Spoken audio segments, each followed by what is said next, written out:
scout ship setting sail.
It's a true shame that Lady Teresa will be leaving our island. I'm a little relieved, to tell you the truth. She was a bit too strict for a free soul like me. I guess not even the heat of Southcan could melt her icy cold personality. But strict as she was also fair. She never asked anyone to do what she wouldn't do herself. Even when we were fighting with Haria Village over the temple, she kept her cool and listened to what they had to say. If it wasn't for her, we'd probably still be squabbling with Haria. That's true. But did the Abbey really need to take over the temple for themselves? She was really pretty, too. Sorry to whoever takes her place, but she's the only exorcist for me. Lady Teresa Linares! You were our protector! Yeah, we need the chilly charms of the Frozen Queen to cool down the heat in Southgand. Ah, the way those ice-cold eyes of hers looked down at me with disdain, like I was something filthy. Teresa forever! Wow, there's one in every town.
Southgan lumber exports have been on the rise, but so has the popularity of Southgan cuisine.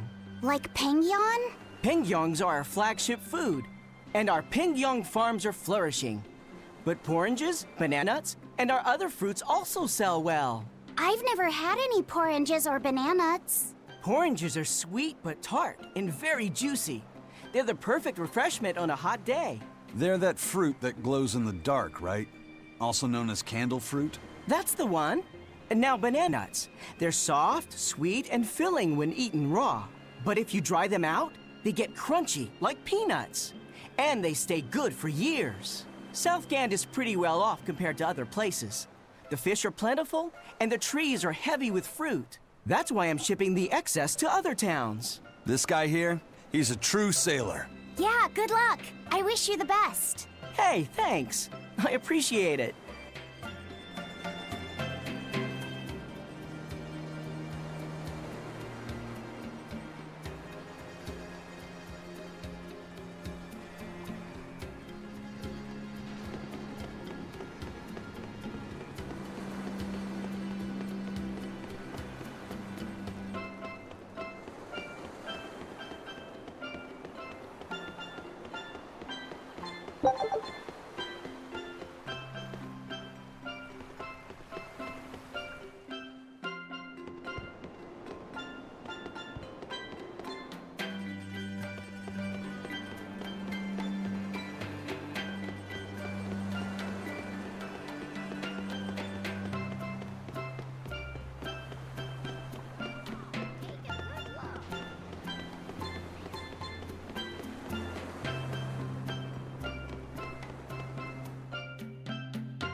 This grimoire who we're searching for is a Moloch like Bienfu, right?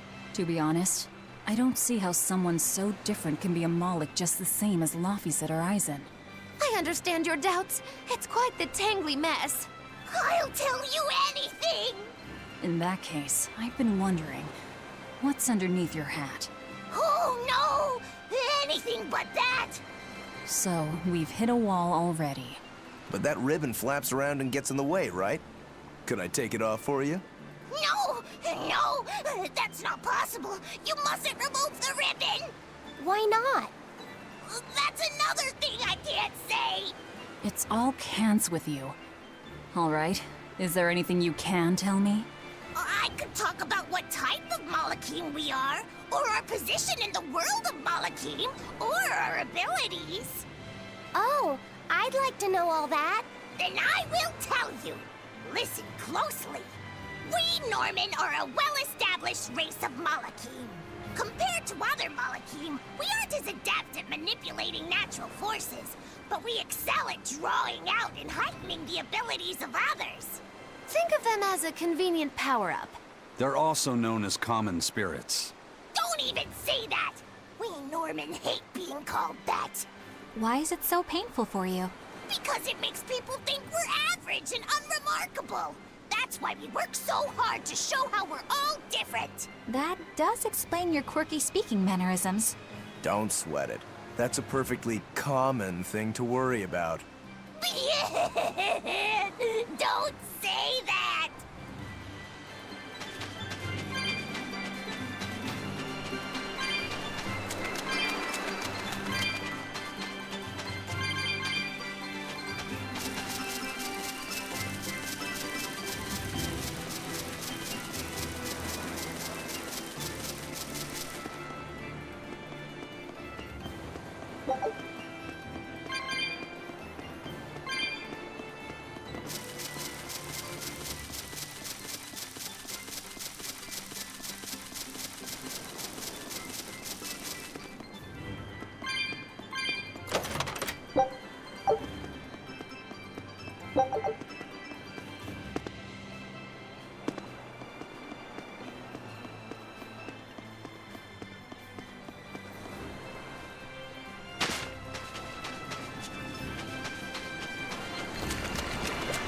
What are those penguins doing?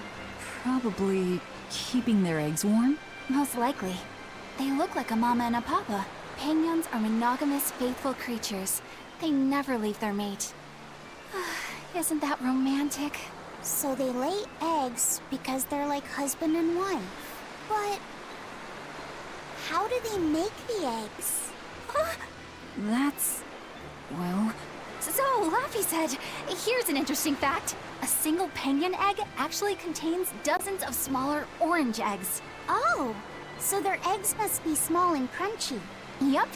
They have the texture of caviar and the rich flavor of sea urchins. Interesting. So they're more like fish than birds. So you've eaten them. How cruel. Look how much they care about their young. While it may be a bit cruel, they taste amazing. They're considered a delicacy in some circles. Top a bowl of rice with these crunchy eggs and some rich penguin thigh meat, and you get a dish called family fricassee. That's a horrific name. I wasn't the one who named it, okay? Those eggs look tasty, but I think I'll pass.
Is that? Grimoire?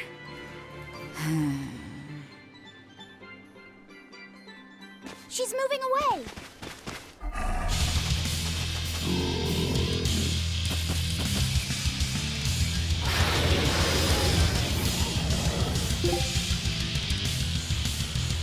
A dragon? No, just a big lizard demon. Is it friends with Guile?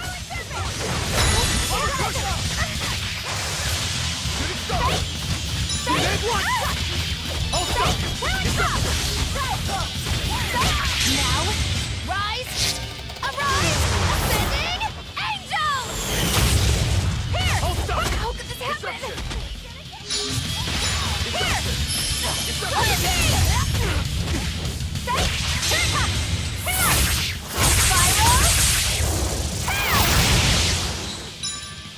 Better work!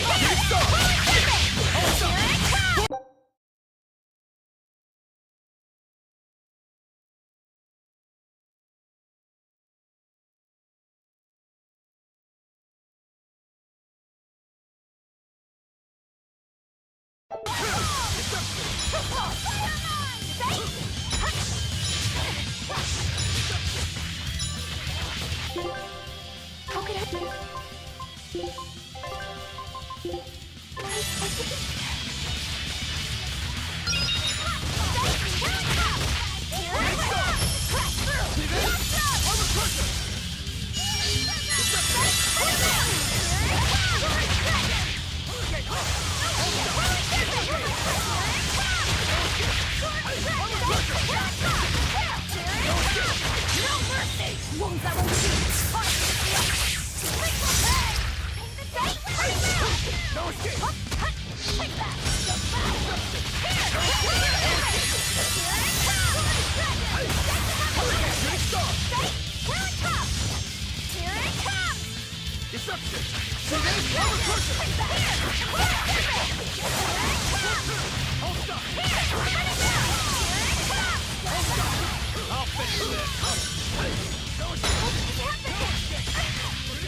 Think you can dodge? Just try. Perfect mayhem!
So she's the same sort of Moloch as Bienfu?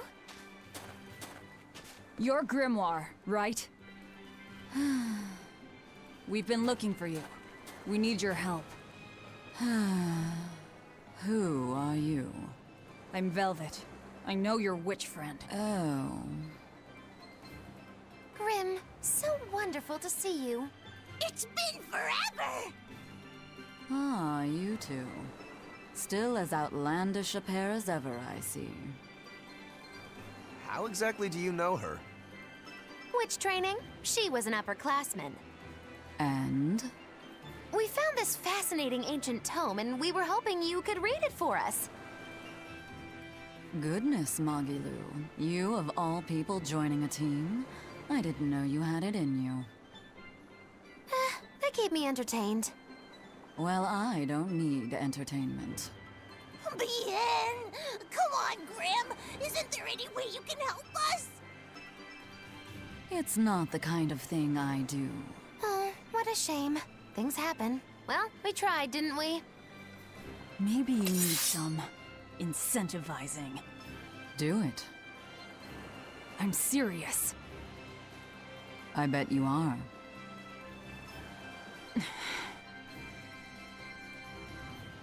Your eyes tell me you're dangerous. Trouble follows you like a hawk tails a rabbit. And at my age, trouble is something I'd rather avoid. How old are you? Ask me again and you'll get a firework in the tush. My apologies. It appears we've wasted our time. A walk on the beach is never wasted, but sorry.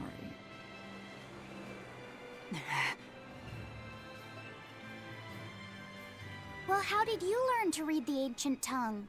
Are there books for studying it or something? My. Are you actually thinking of learning it on your own? Well, I love reading, and I want to learn more about history. Besides, we need what's in this book. You have passion, child, I'll give you that. Not to mention you want to be helpful to Velvet, don't you, kid? Yeah. My tuition isn't cheap, you know. You will teach me? No, I won't. But I admire your dedication enough to read it for you. Now where's this book? Here it is, ma'am. You needn't be so formal. Oh, yes, ma'am. Not ma'am. Right. Let's see what we're looking at here.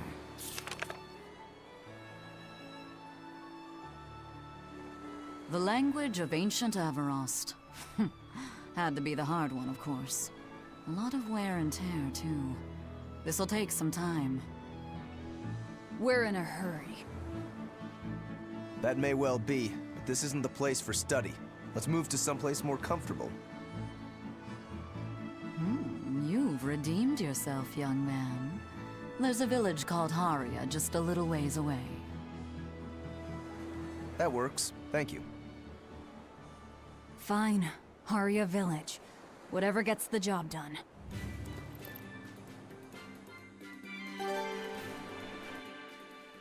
I apologize if I'm being rude, but I have to ask. You're not Aminoch the Empyrean, are you? Of course I'm not. What would even make you ask such a thing? A shop in Isolt was selling Aminoch figurines that looked just like you. Oh, that. I distinctly remember whispering to the shopkeeper in his sleep, telling him not to sell those things. You showing up in his dreams probably only convinced him you were the real deal. You should sue for his use of your likeness and get proper compensation from that shopkeeper. Forget it. It's no concern. Yeah, you're right. It's not like they'd ever sell anyway. Oh, you think a figurine of mine wouldn't sell? You got this whole somber all-we thing going on. A figurine needs to be cute, like me. Then how about I turn you into a product? Me? Really? Oh yes. I'll have you stuffed and mounted. But since it'd be a unique piece, I'd have to price it a bit higher. Mounted? No, no, count me out! Oh, you're no fun. Now, what was it we were talking about?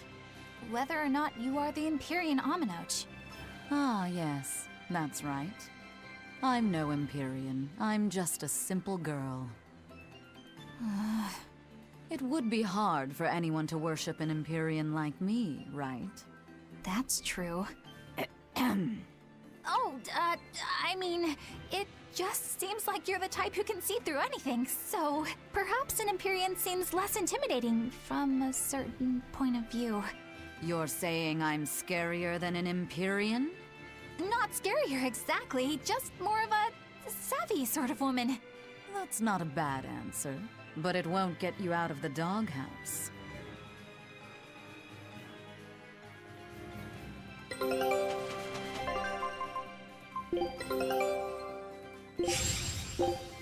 Scout. Haria. Isn't that the village with that demon that Oscar and Teresa were talking about? I think it might be. We should remain on our guard.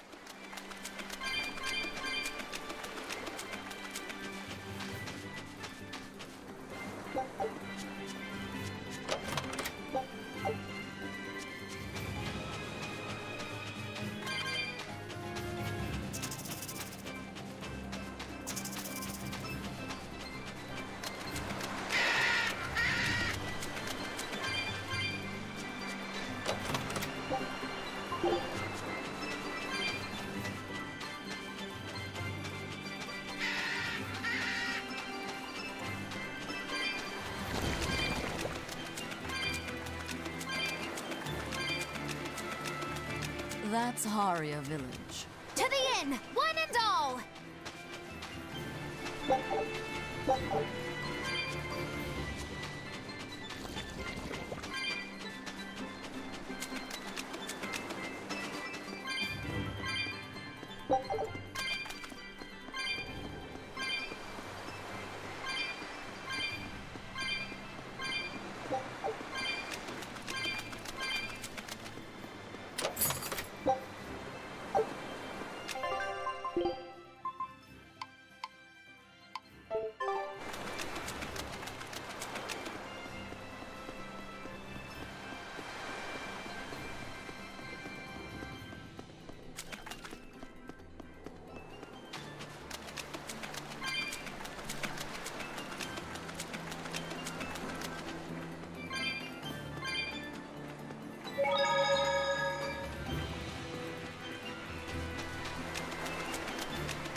Woo! It's a biggie! Flash! But I'm this close, I won't miss! Form zero! Fate, bring it down! No escape! Crimson Strike! See this?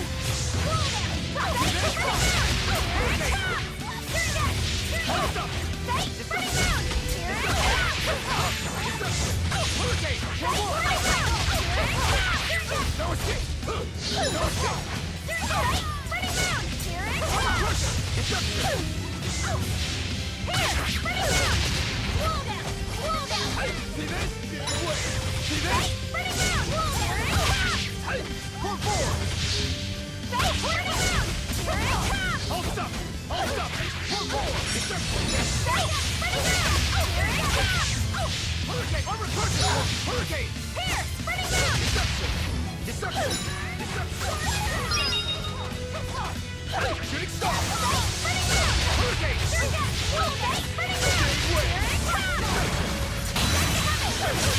Armor crusher! Here it comes!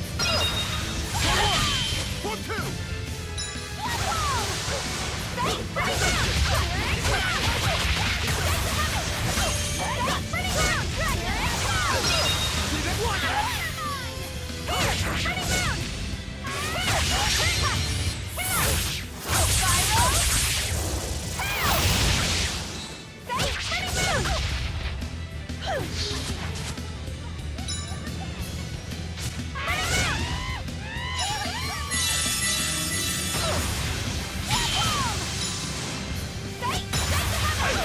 Hold up! One more! Shooting star! Hold up!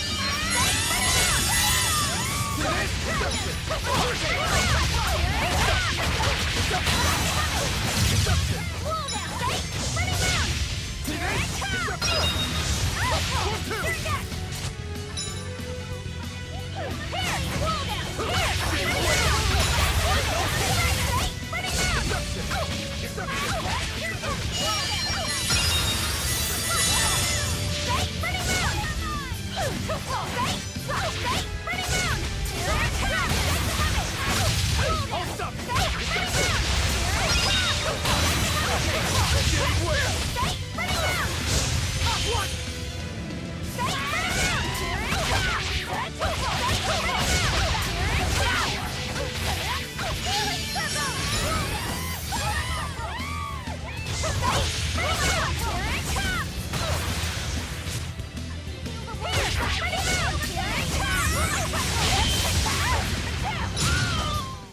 I refuse to fall here!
I'll end this quickly.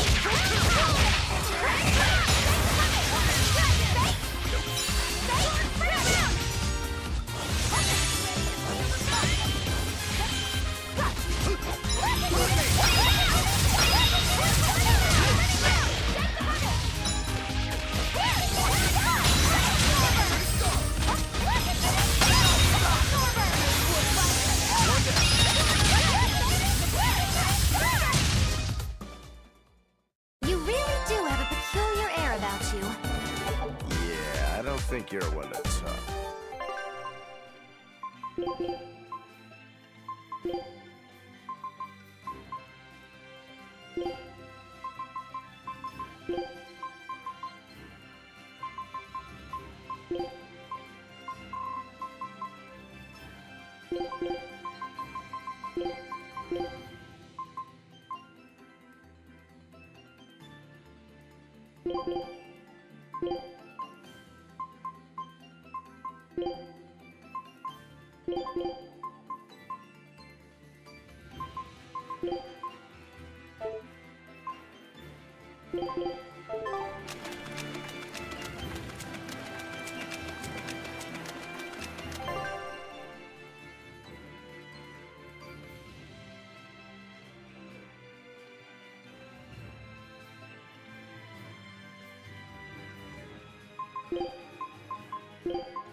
From what we heard in Iseult, demons are attacking villages, and more people are growing upset with the Abbey. So I hadn't expected things in Haria Village to be so laid back. They might be on their best behavior because you're accompanied by an exorcist.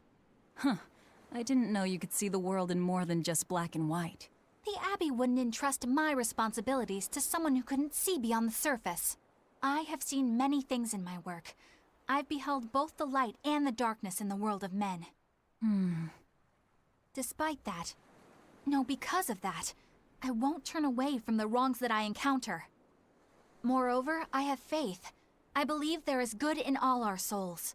The darkness, huh? Yes, like you. You're awfully direct.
I can't deal with this anymore. What's the matter? Everyone's sick of all these fruit-flavored gels, right? So, I made gels using the giant cacao beans only found here on this island. It gave them a nice bitter chocolate taste. But people complained that they weren't avant-garde enough. Ugh, chocolate-flavored gels, how prosaic, bah! This got me fuming! So I caught some maiden bonita fish you find around here, ground them up, and made some gels with them. You put fish into chocolate gels? Well, people do braise meat with chocolate.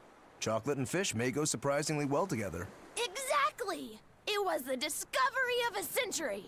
The bonito flakes crunchiness and the gel's gumminess made for an exquisitely bad combo, which made it interesting.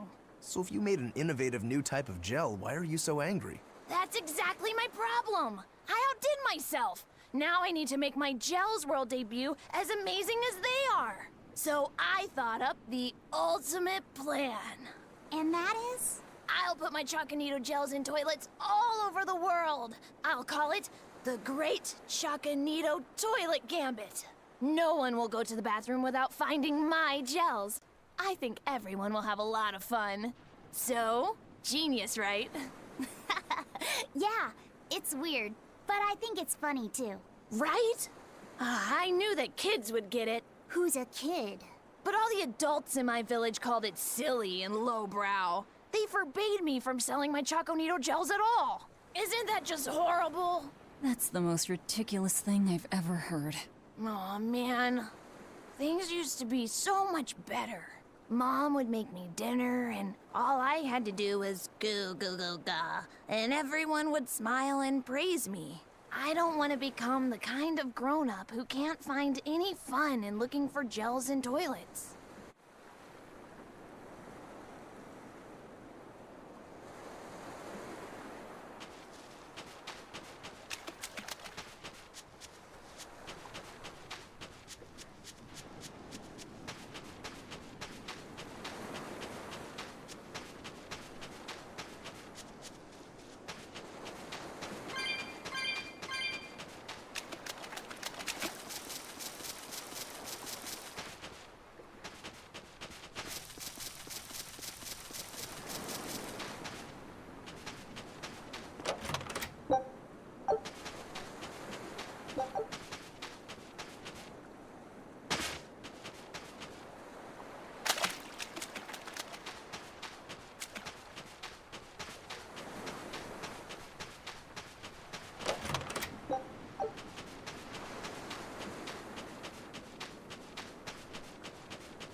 We could use a place to stay. Any rooms open? Yep. Just finished cleaning, in fact. You can help yourself to that room there.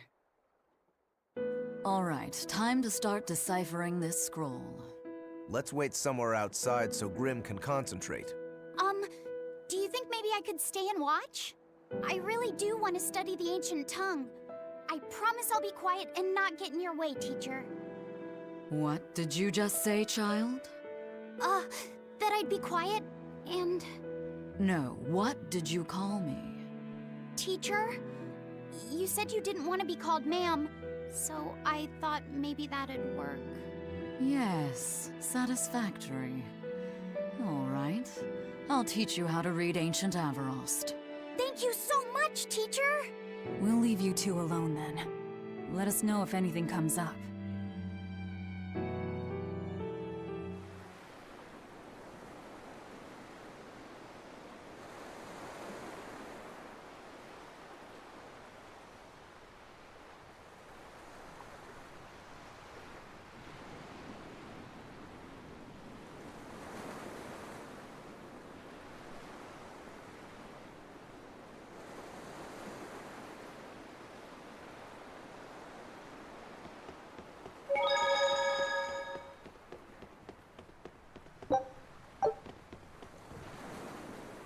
Listen, I don't know what they told you in Isolt, but our village has its own traditions. This village is under the divine protection of the Empyrean Aminoch. For unbroken centuries, a line of his priestesses have guided us. They're tasked with performing the sacred rites of worship. And sometimes, they even deliver us his words and will. And there's still a priestess today? Of course. And her daughter is training to become our next priestess. Although, I sometimes feel they push themselves too hard. Both mother and daughter are giving their all for Haria. But the Abbey doesn't care about any of that. And they stole our temple from us. By force? An exorcist named Teresa came and heard us out. But from the very beginning, she always intended on taking our temple. Her words may have been kind, but that doesn't change the fact that she demanded that we worship her god, Inominat. In all the years we've worshipped Aminoch, not once did we ever try to force others to adopt our beliefs. Why haven't I seen this priestess she's talking about?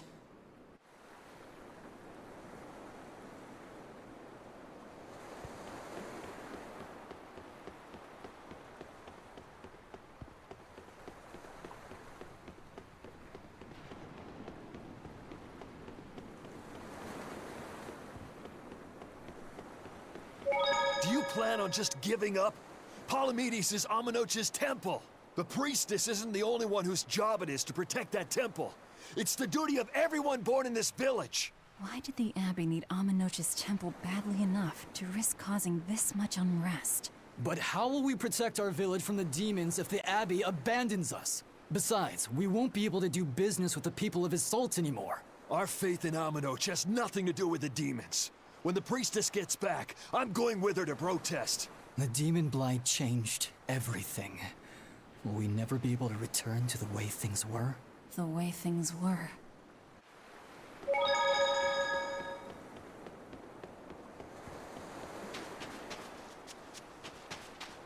It sounds like deciphering the text might take some time. We should be prepared to wait it out here a while. Hopefully it'll all be worth it in the end. I hope so too. But ancient Avarost is complex. It's not just a matter of knowing the grammar and vocabulary. Oh? Then how exactly do you read it? I'm not sure about the specifics myself, but from what I understand, you kind of have to intuit a lot of it. A language based on guesswork? Thanks, old dead people. You're officially the worst.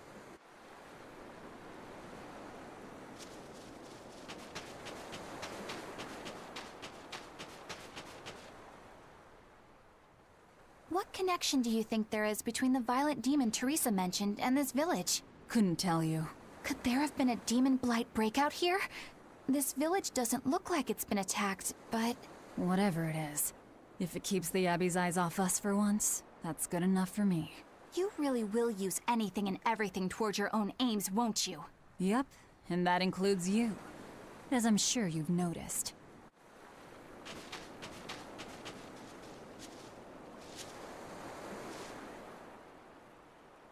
So she digs being called teacher. Well played, Laphicet. She wasn't so fond of ma'am, so I guess he figured he needed an alternative. You can tell how badly he wanted to help her with the languagey work. I think our Malak boy's finally finding himself. So it would seem.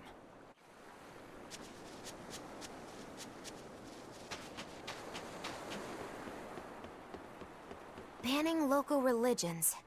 The Abbey sure knows how to oppress the populace. I'd imagine that comes part and parcel with spreading the good word. Other gods would only get in the way. From what we overheard, it sounds like they've taken over Aminoch's temple, Palamedes, to use as their base of operations. Sealing it off would be provocative enough. But straight up taking it over? Not a lot of so-called reason to that. Unless...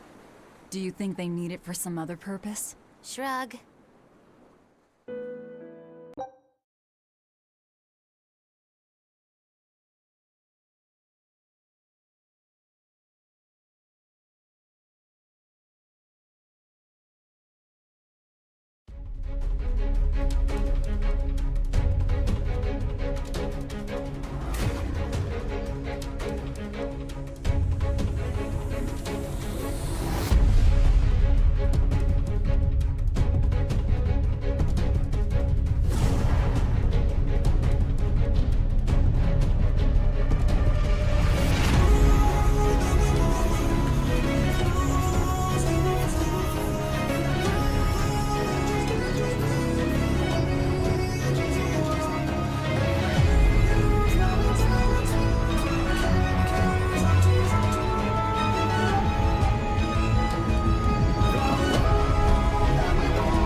Oh, ancient Avarost.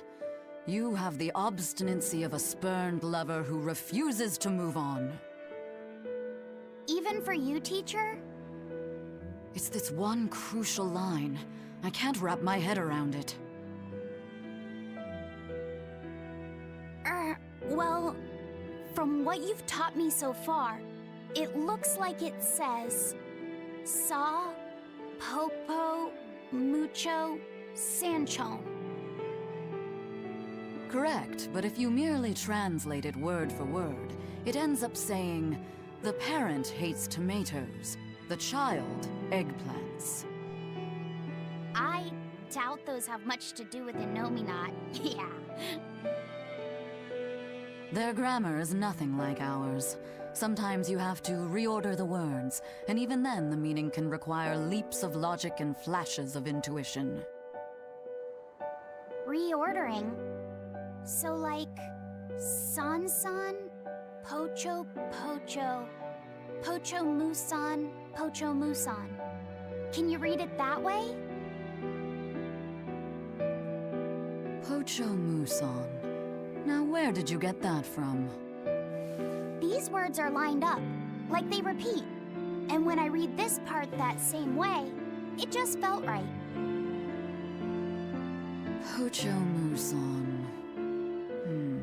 If that's repeated here, then the passage turns into the Nameless Empyrean. Empyrean! Ho ho, that has to refer to Innominat. I think we're on to something. All right, so if we apply this rule here, then...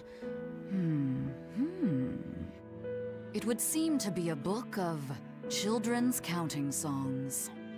It's not about Innominat? What matters is what the song says, child. And I think you will be very interested in the words.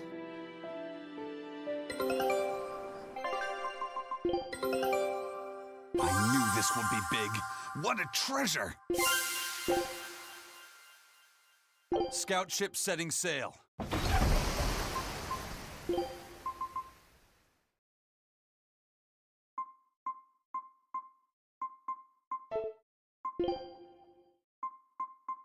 Now this is one hell of a helmet.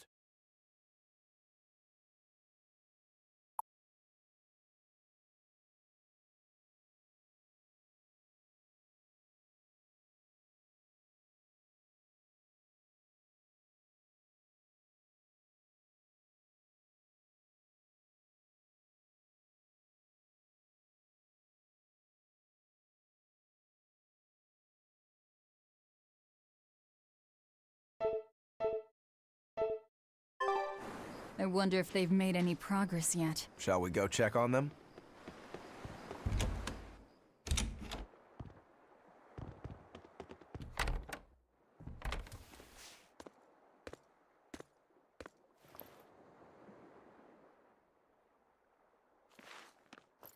Well, any results? Yes. Well, thanks to the boy here. As it turns out, he has quite the knack for languages. Only because I've got the best teacher. Careful, honey tongue. You'll give this old girl ideas. Huh? Now, child, I'm sure they're curious about the song we unearthed. Why don't you read it aloud? Yes, teacher. Song? 8-headed is the lord of the land, with 7 mouths to devour malevolence. Through pulses of earth doth base nature's flow, as he awaits the time of awakening. 4 Empyreans may tear him asunder, but so long as there is one receptive to divine power, Therians shall be forever reborn, in sight of the full crimson moon. The nameless Empyrean hath one heart, the nameless Empyrean hath one body. Therians? Essentially, this ancient text you found, is an annotated volume of drawings and songs pertaining to Enominat. Annotated? Then hurry up and just tell us what it means.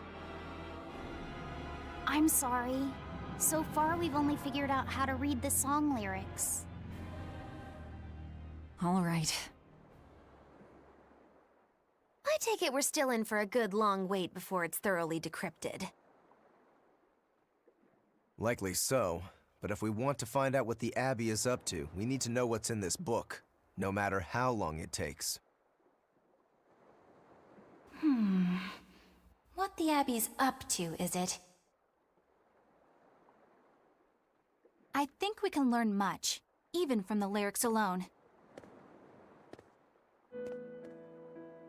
The drawings depict him with 8 heads. One of them belongs to his main body, but the other 7 are his mouths.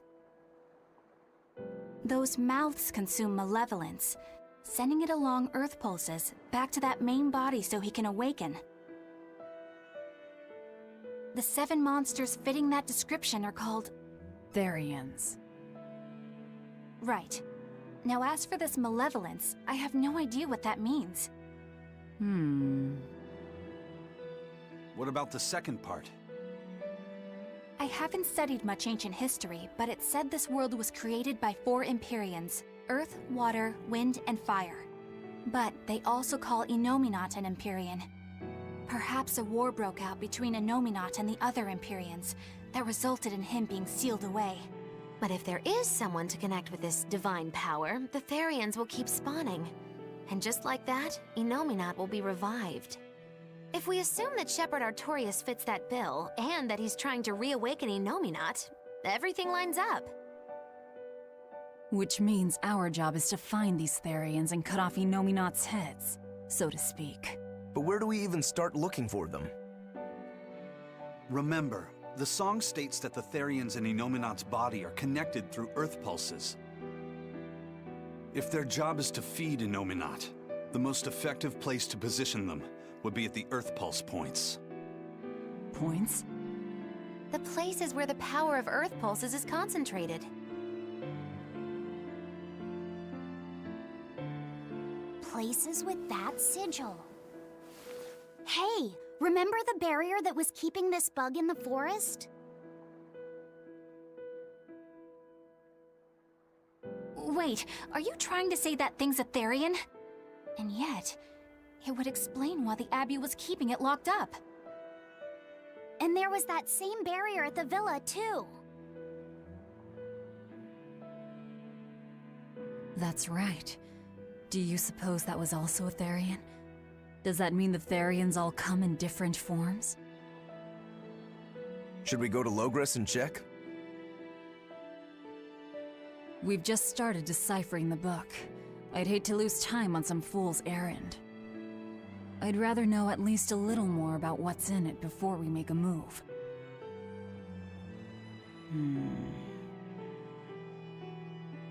Something bothering you, Grim? This line. The one about Therians being forever reborn.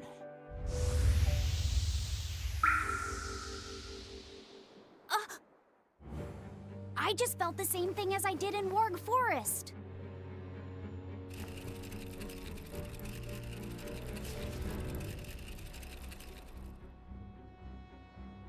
The needle's pointing in the direction of Aminoch's temple, Palamedes. Do I recall hearing that the Abbey took that over? Temples and ritual sites are often built on places thought to be rich in spiritual energy. Could the temple possibly be an Earth Pulse point? There's lots of Earth pulse points scattered all over the world. If there's only 7 Therians, most of them will be empty. It's not like we have any better leads. If there's even a chance, shouldn't we go check it out? Better than sitting around waiting on the book. If nothing else, we'll find out what Laphicet is sensing. Just a theory, but if you were to kill a Therian... What? I guess there's only one way to find out. Never mind. Good luck out there.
Who are you?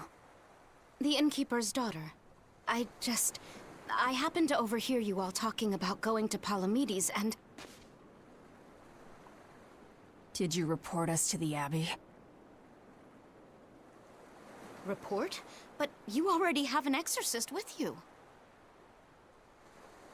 If you have any business, talk with her then.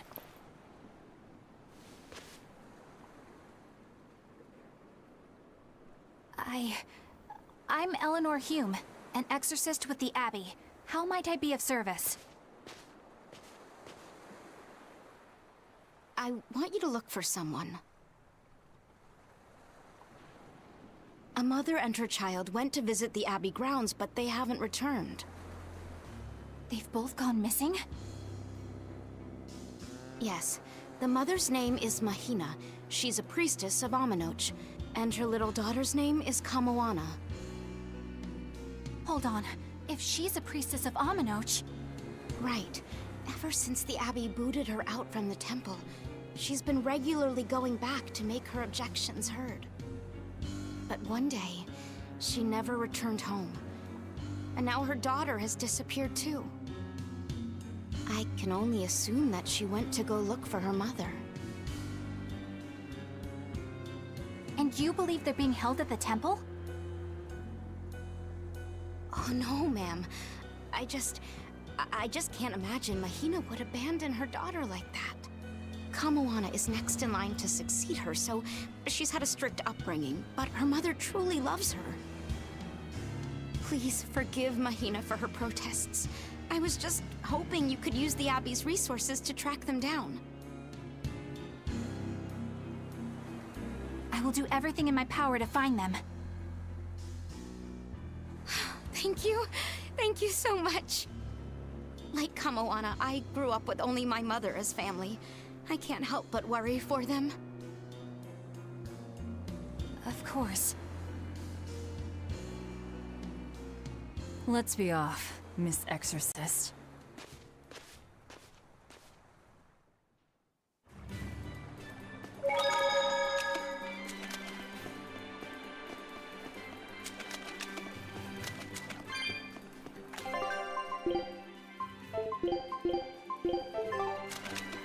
Eleanor, what's your game here?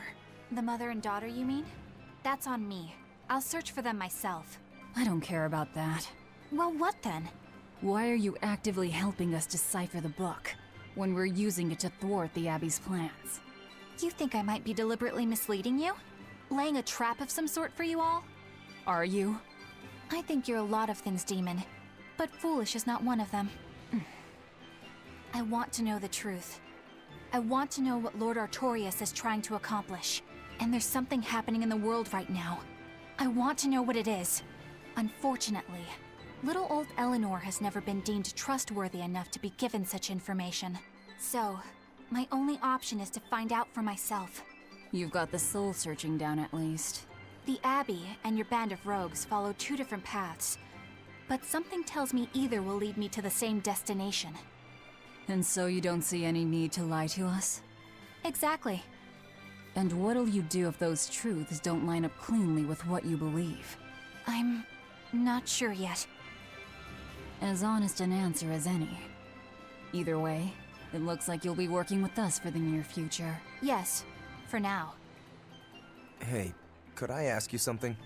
What is it? About the Therians. I've heard you call yourself a Therian before. Is there any particular insight you have about them? No, none. Artorias said I was one, that's all.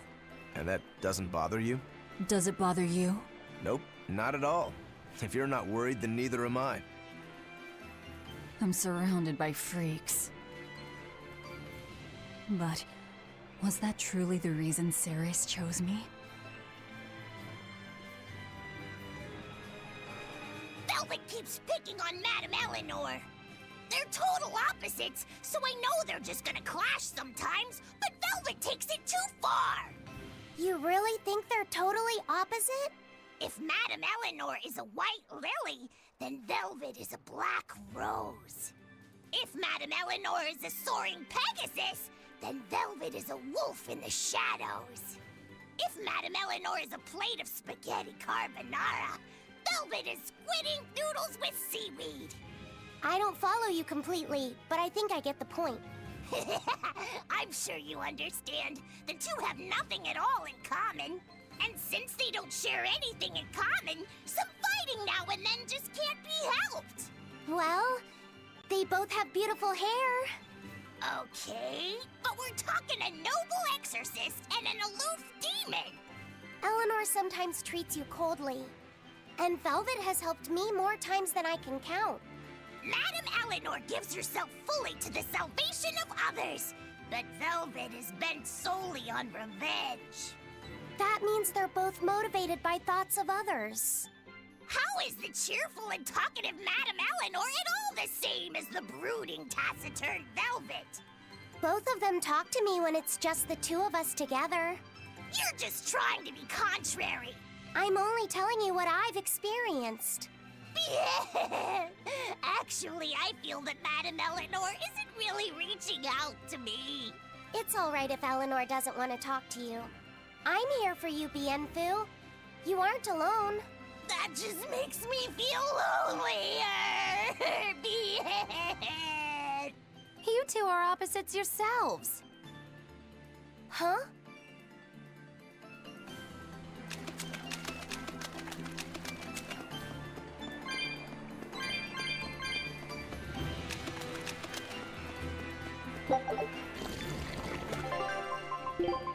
Understood. I have to fight too?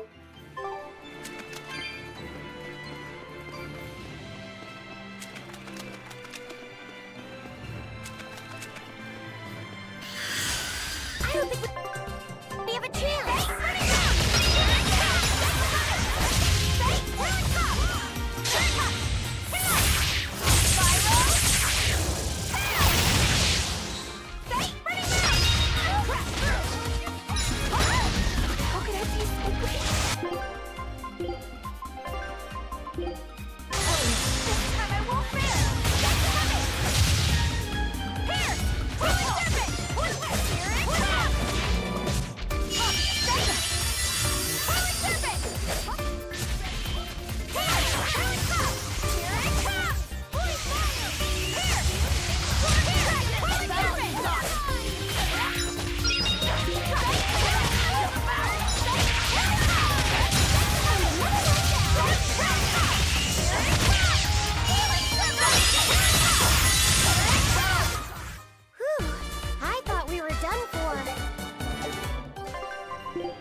I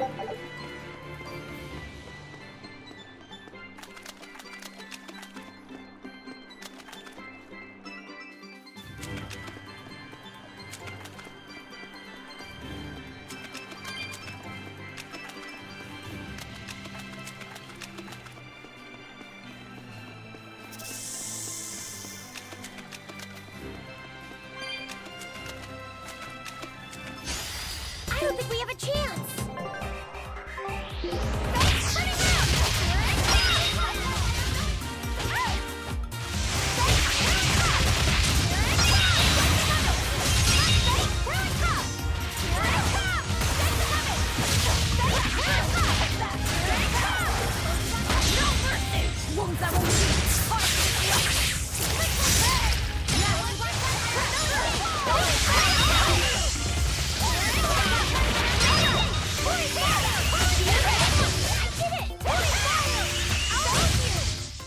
Hey, is everyone all right?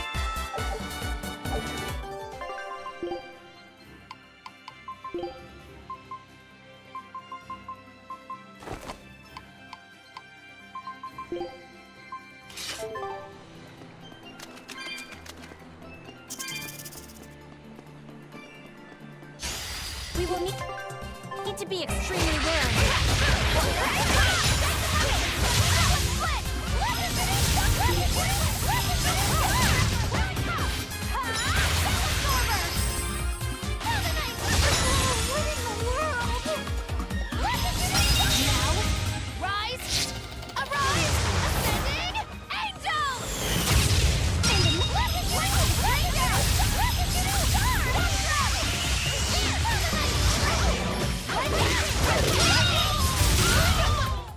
Try as they might, it won't change anything.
Woo! It's a big...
I'm this close! I won't miss! Form zero! Thunder! Even a short weapon is effective up close. And training can help it get even closer.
Woo! It's a biggie!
refuse to fall here!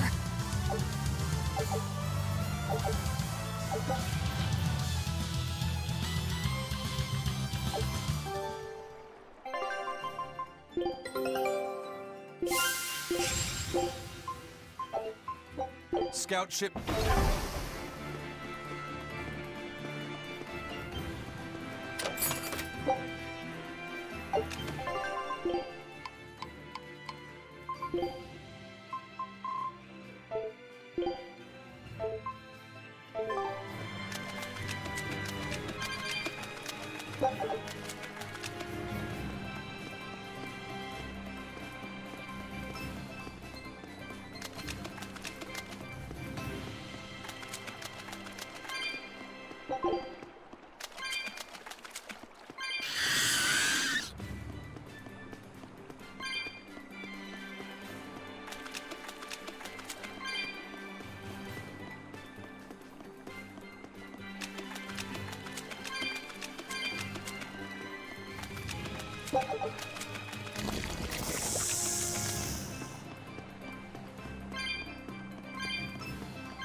This rocky shore just keeps going. Just don't step on any sea slugs, okay? Why not? What's the big deal? It's just that it isn't pretty. Their insides squish everywhere. Yikes. That sounds pretty traumatizing. Then again, if you pickle their innards, it makes for a great snack. You eat them? Oh, don't be a baby. You've had worse. Forget the sea slugs. Try not to step on the coral.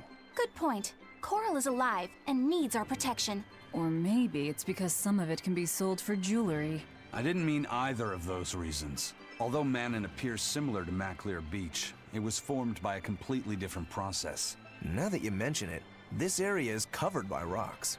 Maclear is just your average seashore. But Manon here was made by the slow corrosion of seaside caves. They were worn away by the waves? That too.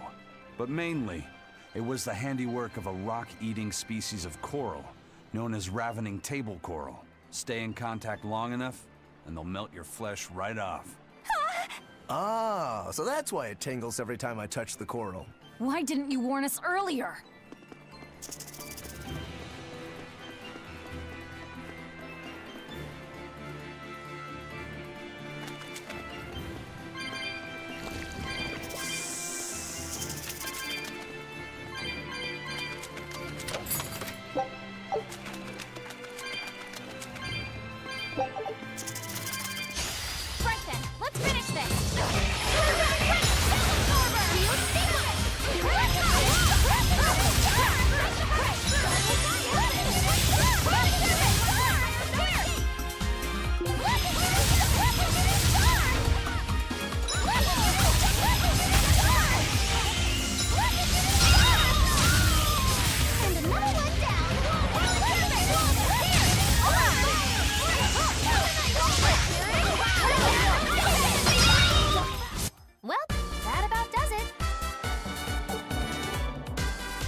Everyone ready to play?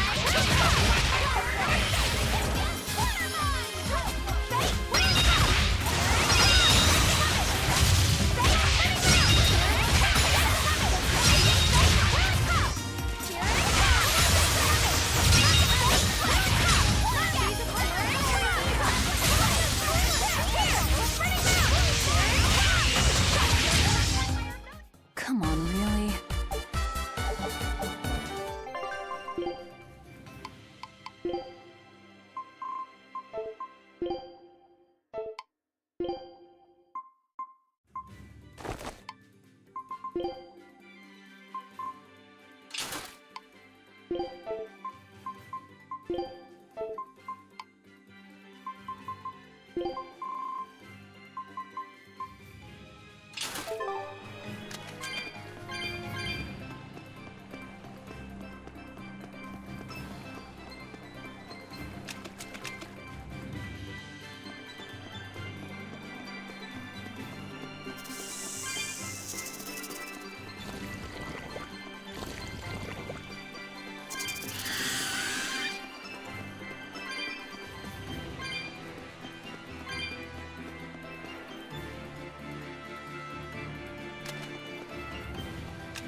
Fluffy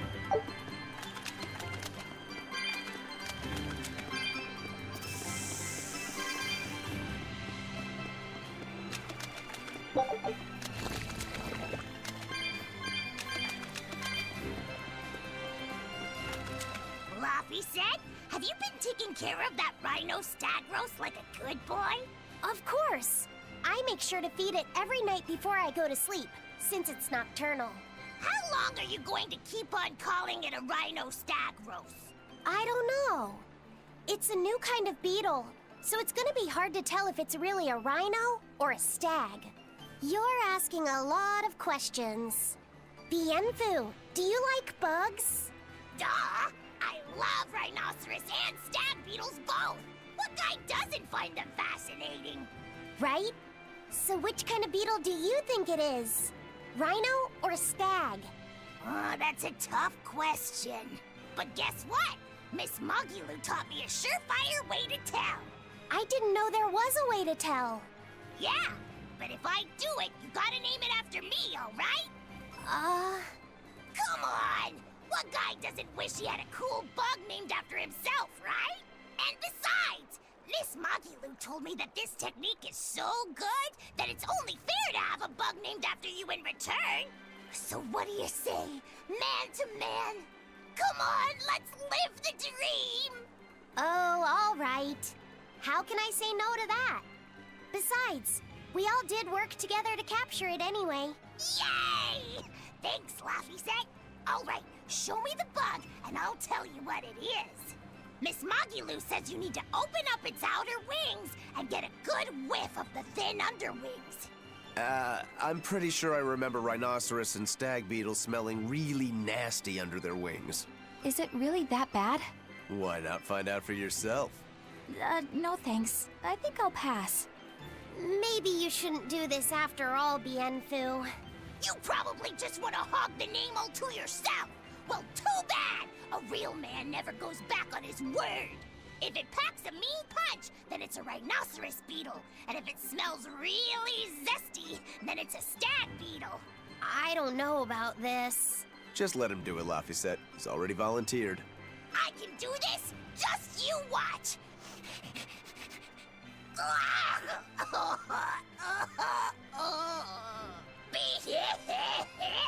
This smell is the most bad thing that ever bad in it! Whoa! He fainted with his eyes still open! Hey! Wake up! Wake up, Bienfu! Miss Mogulu, as soon as I smelled it, my nose literally exploded. He looks like he's having a bad dream.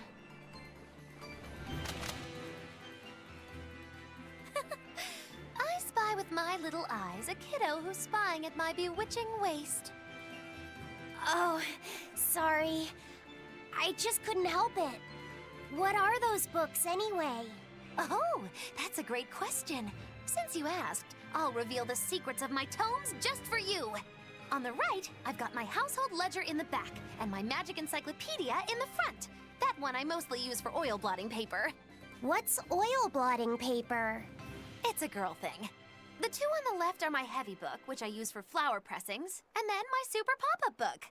A super pop-up book? When you open it, it pops out with the force of a raging river! When an enemy has me cornered, I can just open it up facing a nearby wall and pop! Instant getaway! The only downside is that it's a real pain to try to get closed again, so I haven't used it in years. What about the book right in front? That's actually layer cake. Whoa, really?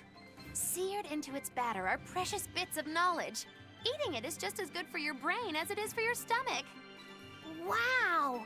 I had no idea that was possible.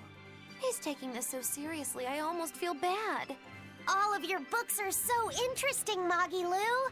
That's really cool. There's no end to your curiosity, is there? What do you say? Want to take a closer look? Boy, would I. If you really do, then say, Moggy-Lou, I want to get to know you better. Moggy-Lou, I want to get to know you better. All right, I accept. I'll reveal to you my most private secrets. Wow, so that's what's on the other side of these books. I wouldn't have ever guessed that. What the? What are you doing with Laphicet? He said he wanted to see, so I'm showing him. You have no right to stand in the way of his desires. It's my job to protect him as his vessel, especially from someone so wicked as yourself. Also, what you're doing runs contrary to public decency. Witches aren't supposed to be decent. These bindings with the locks on them. This style used to be really popular during the Meliodas dynasty. Now that I know you're such a bad influence for him, I'll be keeping a closer eye on you. If you can't learn to take it easy, nobody's ever gonna want to marry you, you know. Like you're a shining example of marriage material yourself. Hey, Magilu, could you turn them over one more time? I want to see how the book's attached to your belt. Yeah, sure. Hey, Magilu, I was wondering about that book you have on your waist. The one you called your heavy book, for flower pressings. Your curiosity truly knows no bounds, does it, kiddo? Okay, nobody else knows this, but since you're so interested, I'd hate to leave you hanging. My heavy book, the one I use for flower pressings, is none other than a collection of Bienfu's poetry. Bienfu likes to write poems? Yep. You'd never guess it, but he's actually just about the best Moloch poet around. Some people even call him the Great Norman Poet. Here, I'll read you my favorite one. If there is something unimportant happening to the east, I'm made to go there and back. If there is something unimportant happening to the west, I'm made to go there and back. I can never rest nor be at peace. Every day my life is a living hell. That's heavy stuff. Isn't it? That's what makes it so good for pressing flowers. It's so wonderfully oppressively heavy. Magilu, your face has gone all sinister looking.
How about it, Laphicet? Picking up on anything? Yeah, in the direction of the temple. The feeling's getting stronger now.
What's this?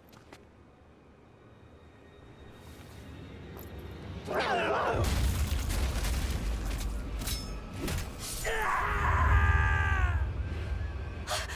demon!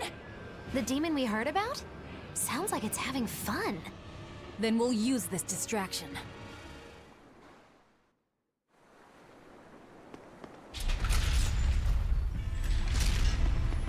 Wow, look outside! It's the ocean! This was a place of worship for Aminoch, the Water Empyrean. The ancients built this sanctuary underwater for the same reason that Eumasia's temples were built underground. But building this underwater couldn't have been easy. Aye. With the Earth temples, all they had to do was keep digging. Here, they had water to contend with. How did they do it? You can't split the sea like you can a log. They started by stacking giant stone blocks in the shallows, creating an enclosed space. Then they drained the water and expanded the enclosure. Once they had done that enough times and secured enough dry space, they were able to dig into the sea floor. It's mind-boggling, isn't it? The humans believed that by going through such great hardships to build these temples, they could show the depth of their devotion. Additionally, current research suggests the site of this temple once sat on the seacoast. What? Are you saying I'm wrong? No, I'm only reporting what I've read in academic journals. How would coastal ruins sink into the ocean? When the Empyreans began their slumber, the land shifted, and this temple was swallowed by the sea. Scholars were able to prove that the sand and the heavy stones formed an airtight seal around the structure.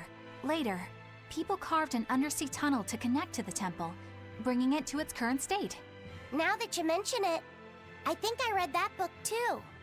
Revised Theories on Ancient Architecture, right? That's the one. Have you read it, Eisen? No, I only read the first edition. The problem with the stone enclosure theory is that each time you expand the enclosure, the innermost stones have to be carried out. Once that was pointed out as being too inefficient, alternate theories were developed. The revised edition has a number of competing theories. I highly recommend reading it. I will then. So, wait, was that a complete rebuttal of Eisen's explanation? That was not my intention. It's okay. Archaeology is a continuous process of asking new questions and making new discoveries. Prevailing theories change all the time. What's it matter anyway? Let's just get going. There's no Empyrean here, right, Eisen? If you're worried about it, why not flip that coin of his? Heads, no Empyrean. Tails, Empyrean Central. But it always comes up tails. Like I said before, these temples are nothing more than places of worship built by human hands. The current religion started when humans, fearful of natural forces, began to worship four gods they called the Empyreans. If you're concerned about whether or not one is sleeping in these ruins, just remember that their very existence is only legend. Be that as it may, Innominat certainly exists. Aye. But I've never heard a single story of anyone actually seeing an Empyrean. Innominat must be a special case, then. Must be. I suppose so. If there were four more like him, and they were all trying to stop us, we'd be sunk. I can't disagree.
Woo! It's a biggie!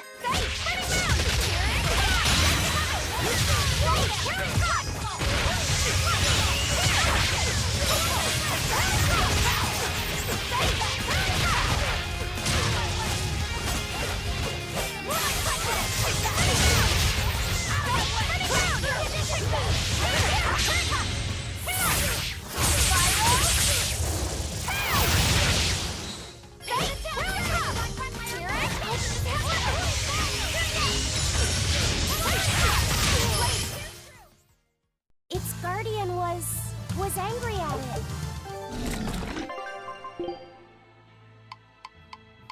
Are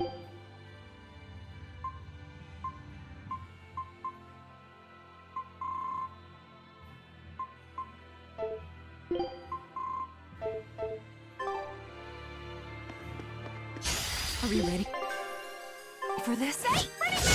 Here it comes!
Come on, really?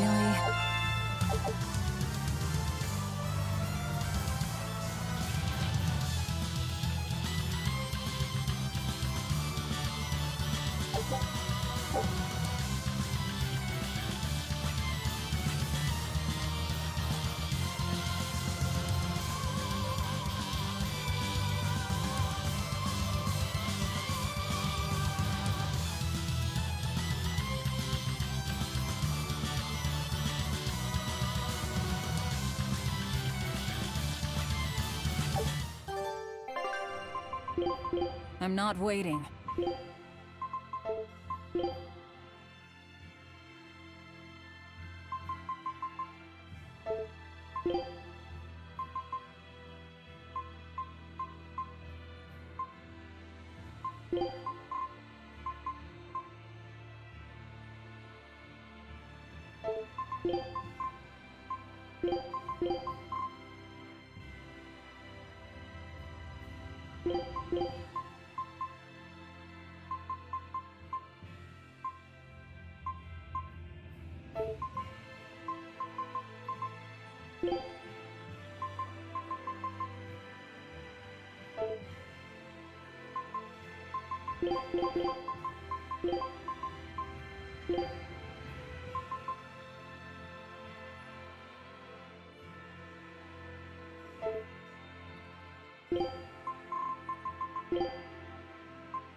All right. Show him.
We will need to be extremely wary.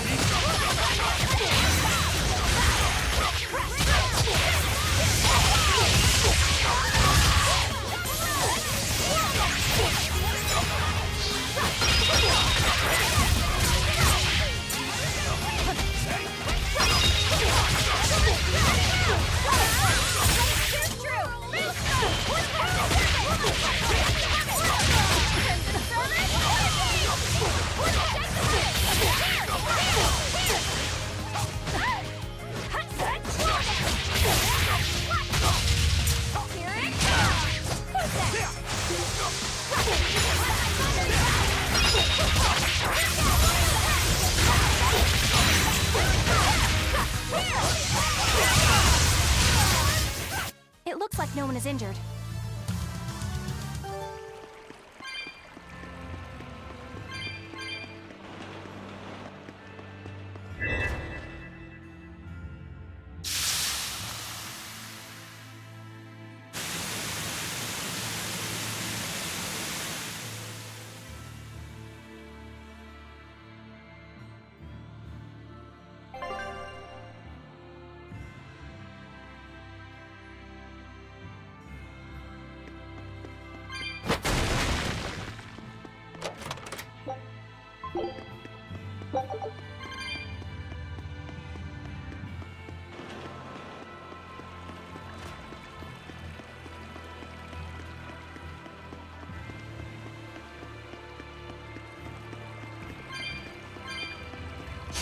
Woo! It's a biggie!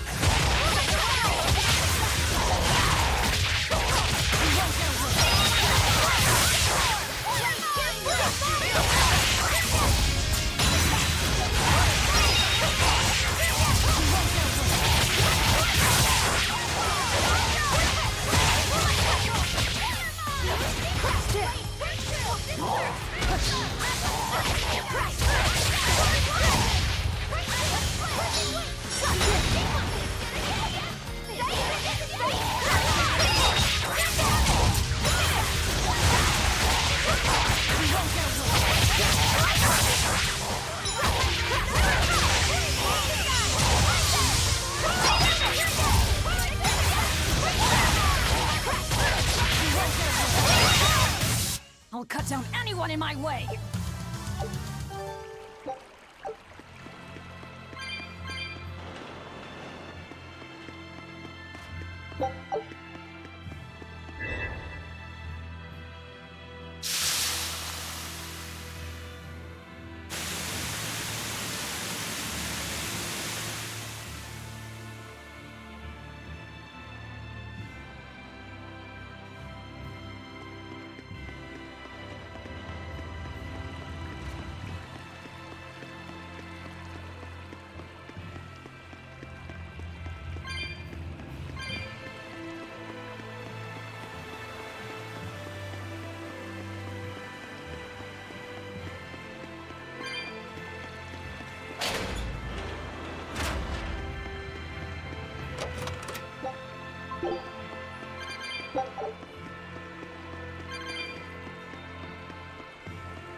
Well, it wiped out the security for us, but...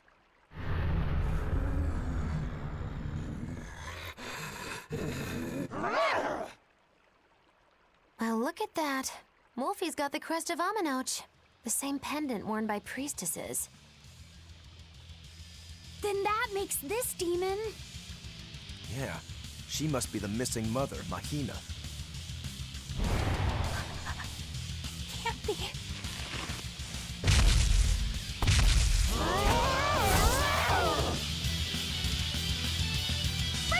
Don't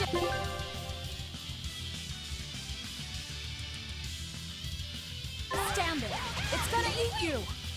I know that.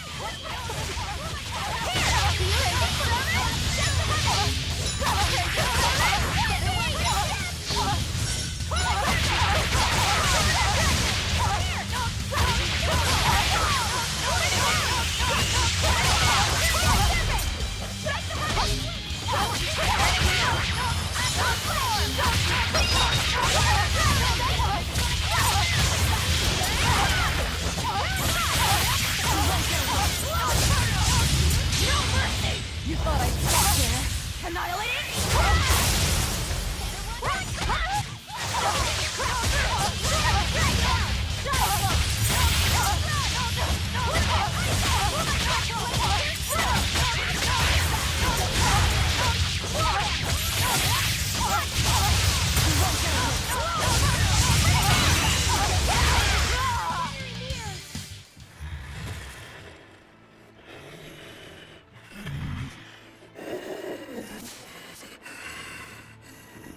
To think a priestess, beloved by her village, would become a demon. Eleanor? She's never going to be the same again. This is the least I can do for her. So says reason. Huh? That feeling!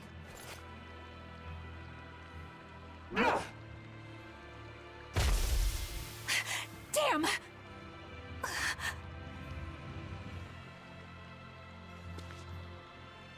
Let the demon be. We don't need it.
That demon. I guess she caught demon blight when she was looking for her daughter. Yeah, that's what the girl at the inn said. But even after turning into a demon, she's still searching for her daughter. Well, Rokuro, Kurogane, and Dial all remember what they wanted when they were human, right? Demon or not, she's a mother. It's no surprise she would still be protective of her child. It could be that. Or it could be something else. Well, I hope that's what it is. I know that must be how she felt as a human. But demons don't have a sense of motherhood or any such thing. You saw how violent she was. She's not Mahina anymore. When she became a demon, she lost all capacity for empathy and love. It's heartbreaking, but it's the truth. Velvet and Rokuro still have empathy. One demon left unchecked could take 100 lives. And this one's even willing to attack exorcists. Demons can wipe out entire villages, even cities, just as they destroyed my village. Thus, my path is clear. Eleanor is right. There's no turning back once you've changed. Perhaps it would be a mercy to grant her peace through death.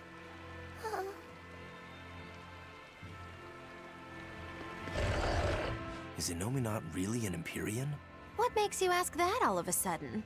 Well, according to the song Grimm deciphered, Innominat is an 8-headed dragon, right? The Empyreans are supposed to be these holy beings, but using Therians to feed on malevolence sounds more sinister than divine to me. You've got a point there. Empyreans are a type of Malachim, and that doesn't seem like any Malach we've seen. And even less so when we're talking an 8-headed dragon. Is it so far-fetched?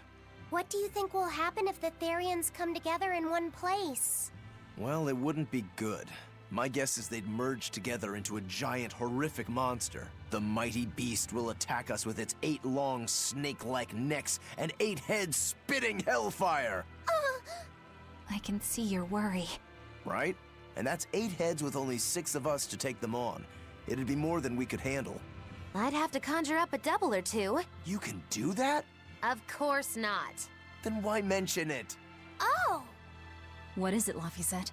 Do you think each head would act of its own free will? Because if they do, they'd be uncoordinated, bumping into each other and going this way and that, giving us an opening. If we fight as one united whole, I know we can win. Yes! If we work hand in hand, victory is ours. Right, everyone?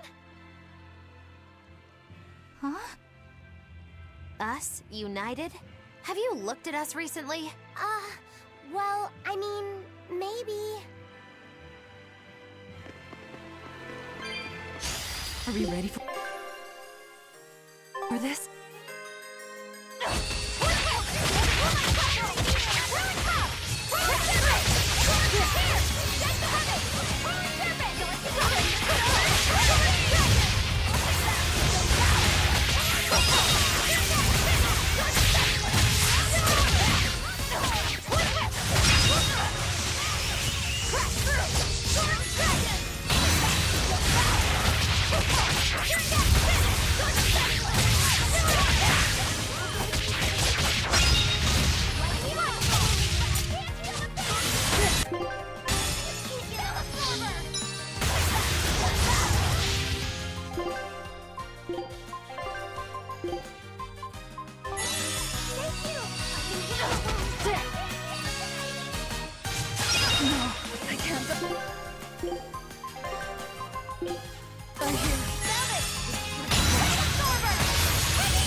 You're not hurt, are you?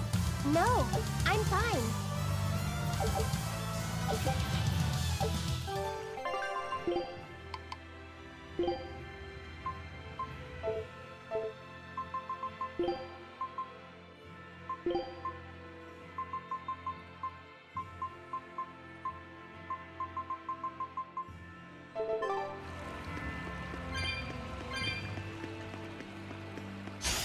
Are we ready for this?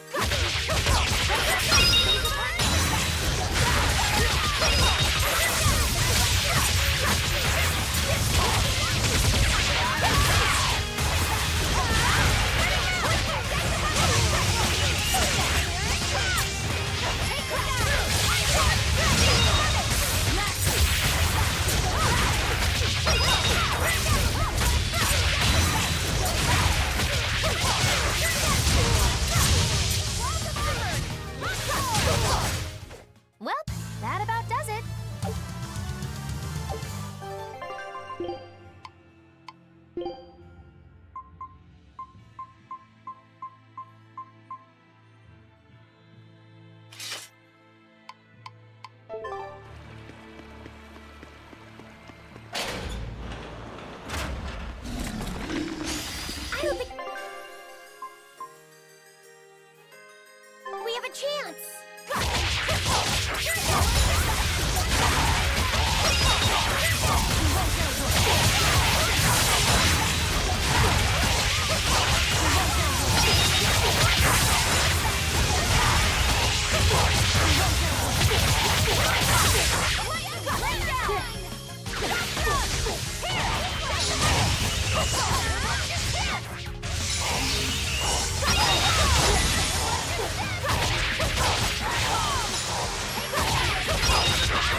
It's a biggie!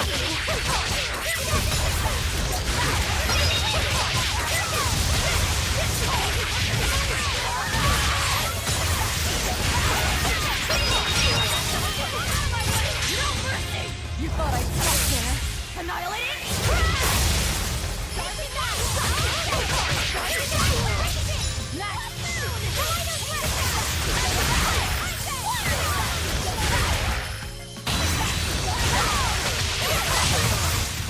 Well, that about does it.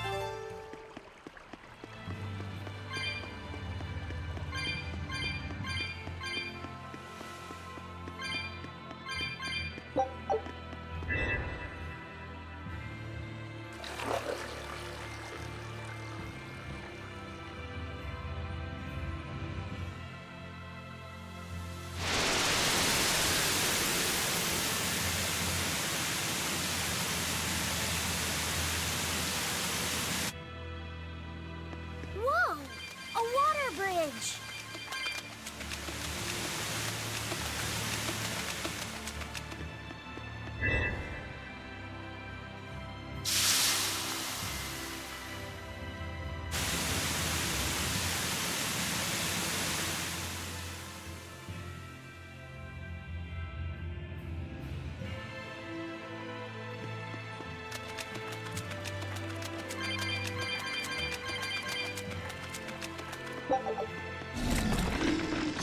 Woo! It's a biggie!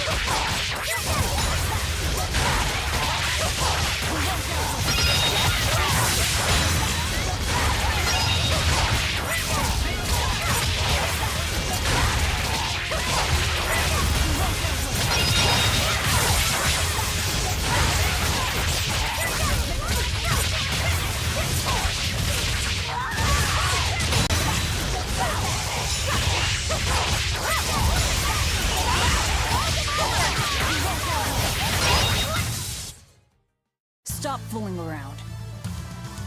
But I'm serious about my fooling around.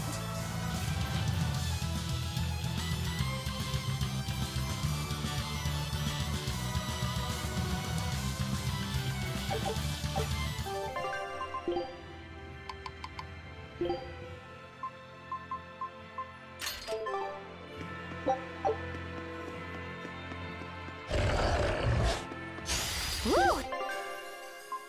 It's a biggie!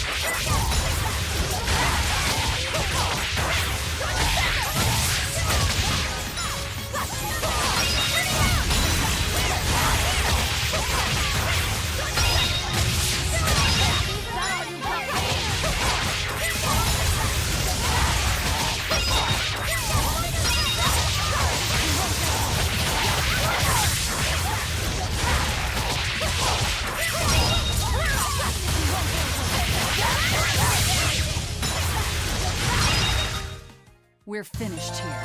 Let's go.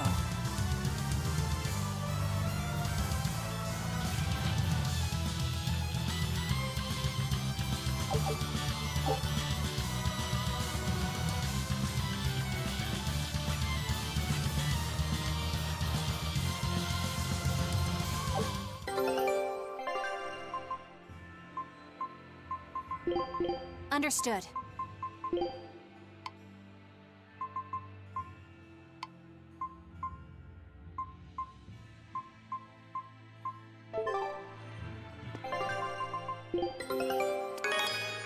This recipe looks real tasty.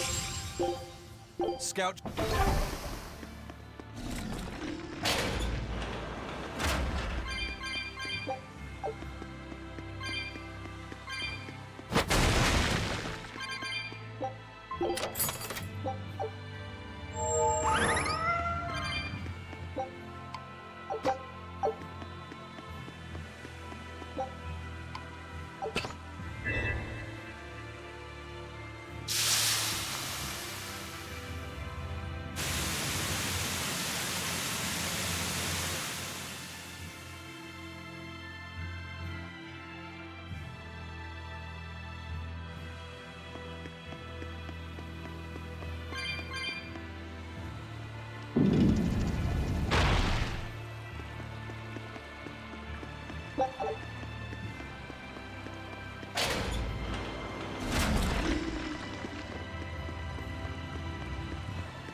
Woo! It's a biggie!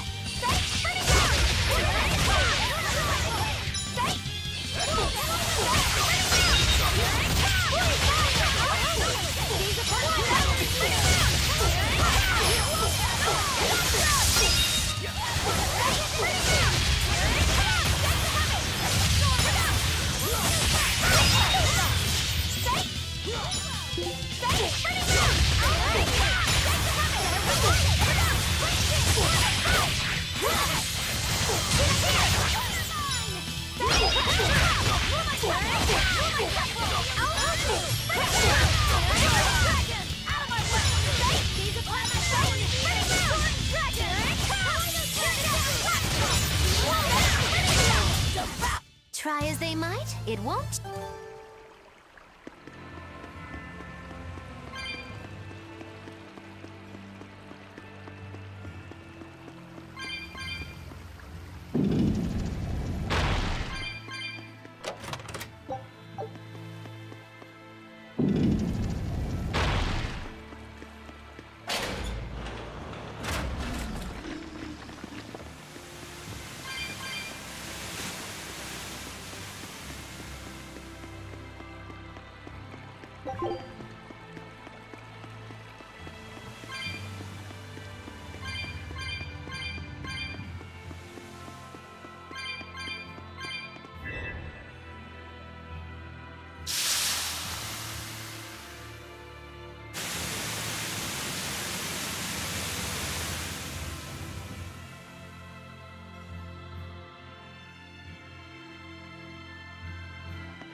Are we ready for this?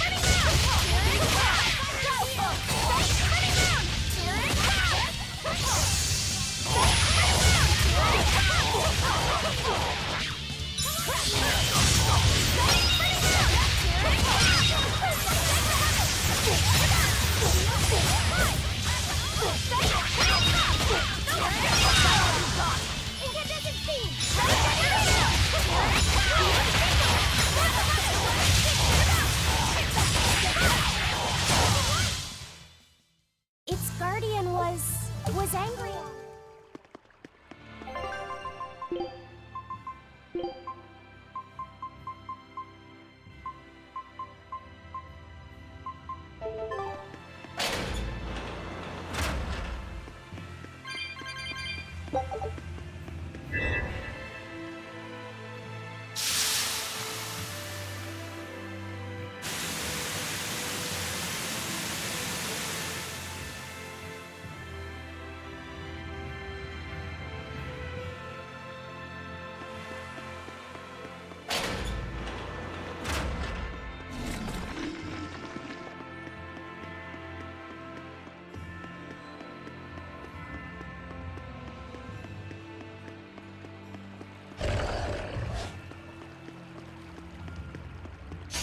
I don't think we ever done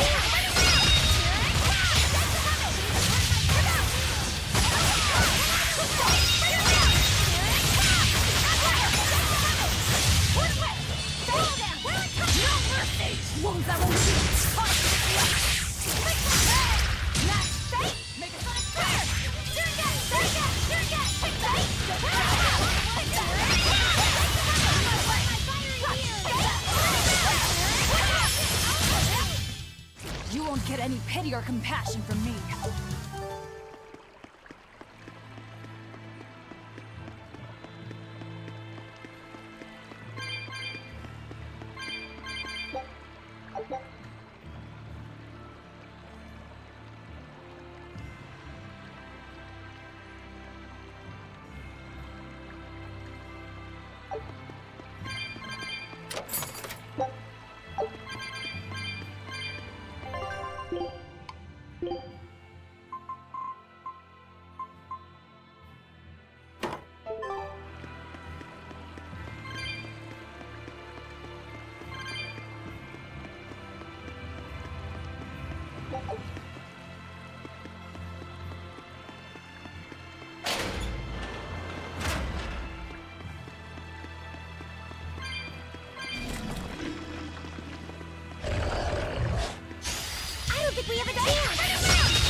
I feel the power coming from further inside.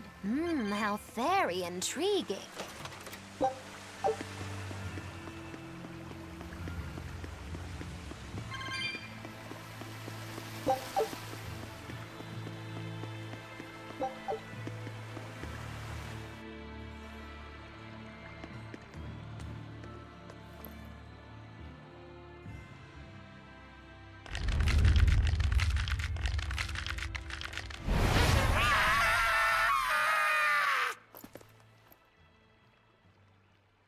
Well, there you are.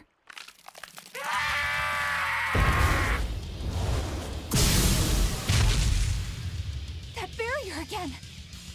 Looks like we were right. Another Therian. Just as Velvet conjectured, each of the 7 heads seems to assume a different form.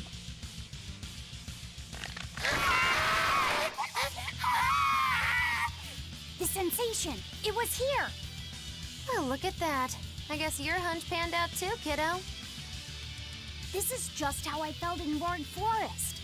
That must have been an Earth Pulse point back there, too. Well, what are we going to do with this one?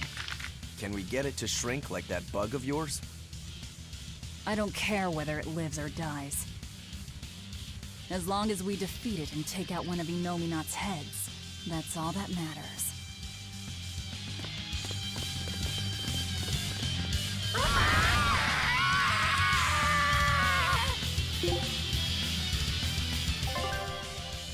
Try not to let it eat you. That'd be very uncomfortable.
I don't think this Therian's getting any smaller.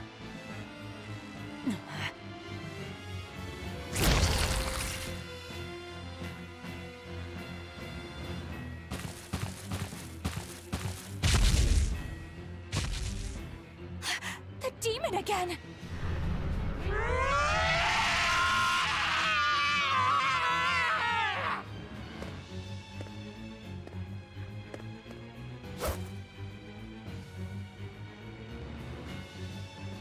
I'm not letting you go this time!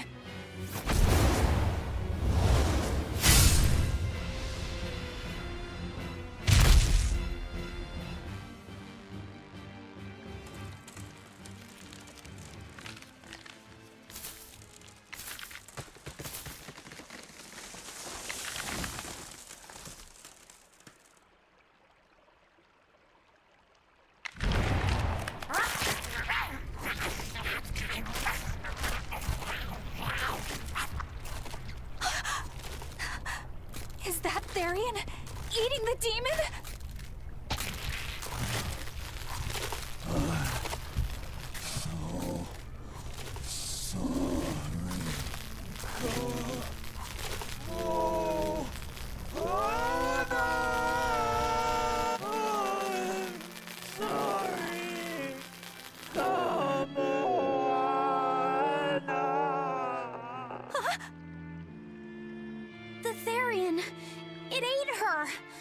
Malevolence must refer to demons then. Feeding on demons. I know what that's like.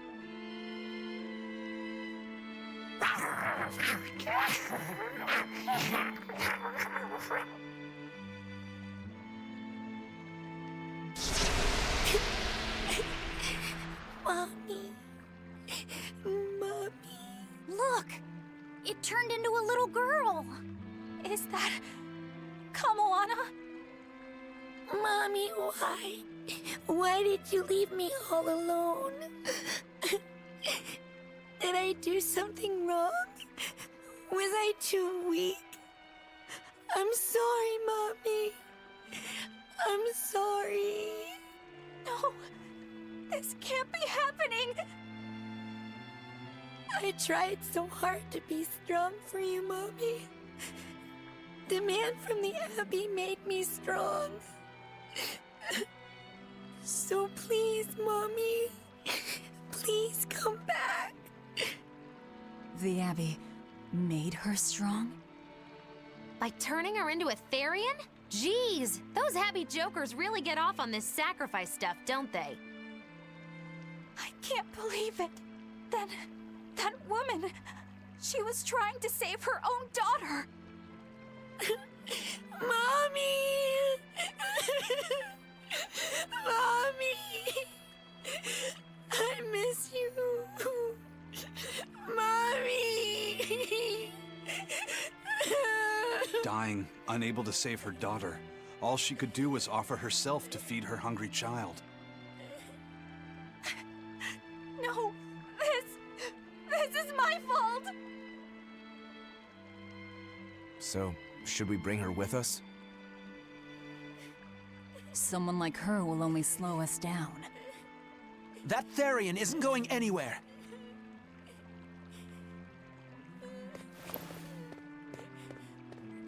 Oscar, what is the Abbey doing? Please tell me, I have to know. Eleanor, the less you know, the better. I must know. I killed her mother, and then the poor girl, she... Ah, so she must have devoured the demon.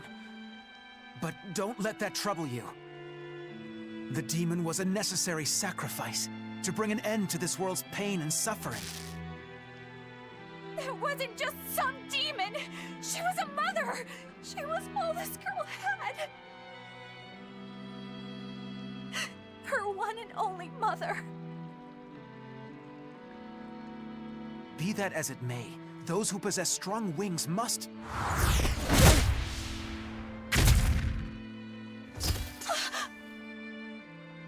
It's not nice to make a girl cry.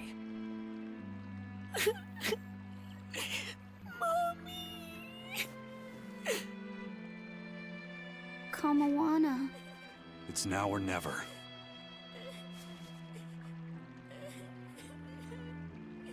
Out of the way, Laphicet. Wait! Have you no compassion? This isn't up for discussion. I thought you just wanted to weaken Innominat! You can sever the link! You don't have to kill her! Ah! Velvet!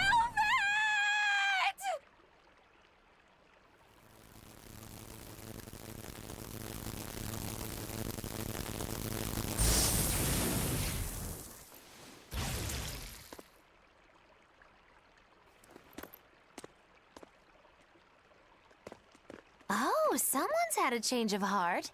Apparently, a woman's tears truly do have frightening power.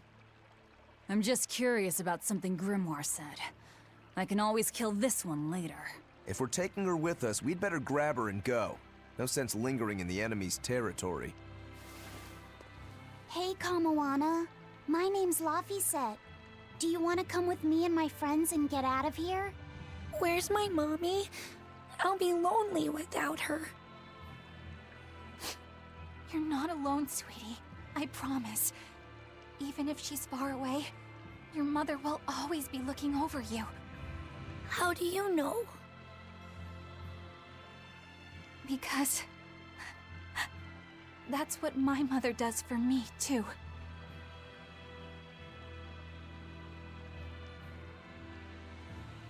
Let's go, Kamawana. Okay.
Scout ships.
Not good. The malevolence is getting stronger. My. The effects are already starting to show.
Grim, what's up? Did you come to share something else you found in that book? Not quite. I'm afraid the malevolence has grown too dense for me to hole up at the inn reading. Malevolence?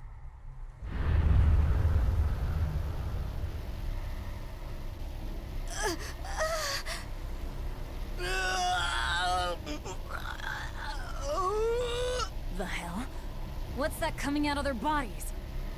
Malevolence. They're all hitting their limits.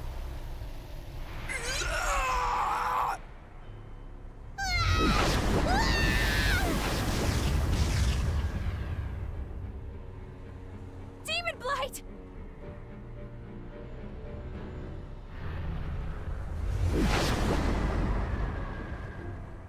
Even the inn girl! Why is this happening? They're demons now. Their malevolence is spilling over. The malevolence. All of that energy spilling from their bodies. That's what causes the demon blight?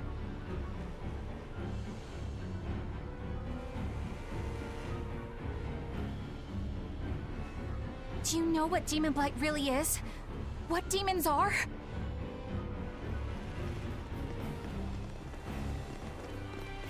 They couldn't have gotten far. Track them down at all costs. We'll talk later.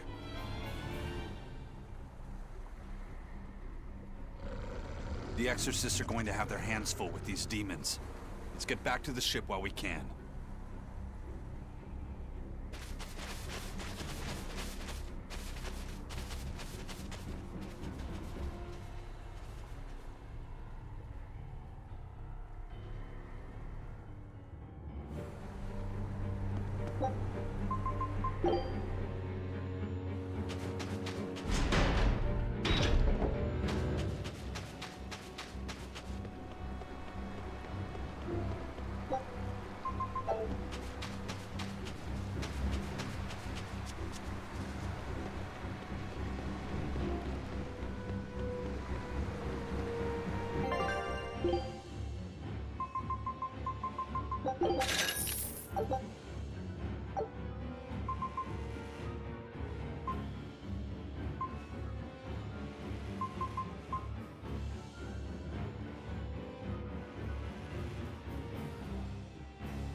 Go on, you there. Come on, take...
going? Where's my mom? Kamoana, your mother is still far away. Then I need to wait for her at home. Let's go back to Haria. Scary demons are running through the village. It's too dangerous there now. But I want to see my mom. Your mom would be sad if you got hurt by a demon. Come with us, and we'll keep you safe until she comes back. Okay, I'll go with you. I wouldn't want Mom to be sad.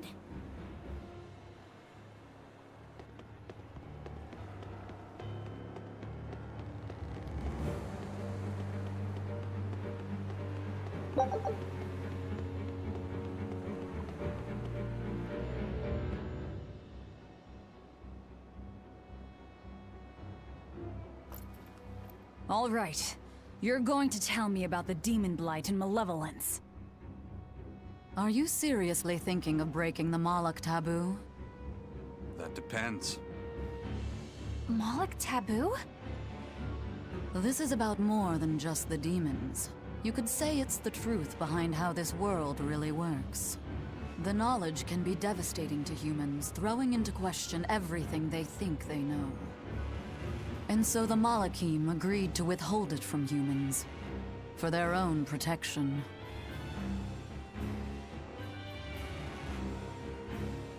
Do you still want to know? It's not like I'm a human anymore. I can't keep lying to myself. I can't go on unless I know the truth. You asked for it.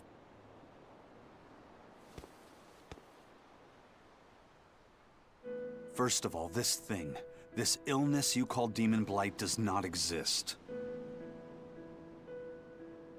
Any human carries the potential of becoming a demon. All it takes is for the malevolence lurking in their heart to overflow. And what exactly is this malevolence? Impure emotions beyond what reason can suppress. Think of it as the sin buried in men's souls. So you knew. I'm a witch. So malevolence is the darkness in all our hearts. Make any sense to you guys? Any at all? When you put it like that, yeah, it makes a lot of sense. By nature, humans are incited by negative energy. It is easy to turn them towards impurity, creating malevolence. In fact, most people are constantly generating malevolence. It might even be possible that demons are people's true selves, and what little reason they possess is all that keeps them in human form. If the masses realize this, the realm would be thrown into utter chaos. That's why the Abbey propagates the lie of demon blight. So I presume. That can't be true! You know yourselves there weren't any demons before the opening! It used to be that humans couldn't see demons, or Malachim. Not unless they possessed a unique spiritual talent we call resonance. All your average human would see was someone turning extremely violent. Unable to explain what was happening, they'd just call those people possessed or feral. Then what made people see them all of a sudden? I don't know. My guess would be that something triggered greater resonance among all of humanity. And then, on the day of the Advent, all humans gained the ability to perceive Malachim. And in the following days, the exorcist numbers swelled. This has to be Artorius' doing.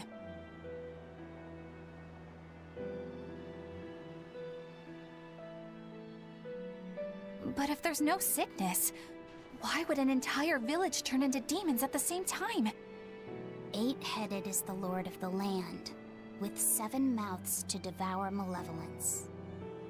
Humans produce malevolence, which Therians consume and transmit to Innominat. But when we removed Kamawana from the Earth Pulse point... Clever boy. That's right. With no Therian to absorb their malevolence, the villagers could no longer contain it. So you're saying it's all my fault?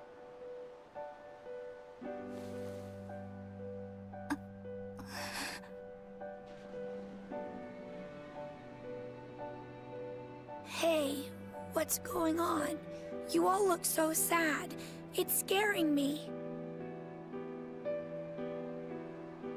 On the other hand, at least now we know we can trust the contents of that ancient book. We tear the Therians away from their Earth Pulse points. Inominat's power will wane, and will prevent this awakening. But if we take away the Therians, then more and more humans will turn into demons. It's the only way to kill Artorias. Ooh, the knives come out. So even the truth won't stop you. Very well.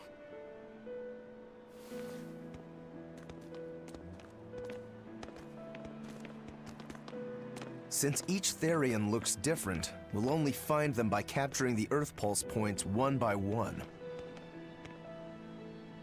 What separates humans and demons?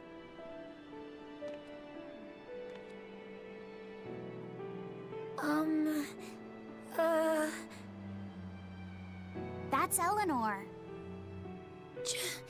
Cheer up, Eleanor. Your mommy's looking over you too, you know.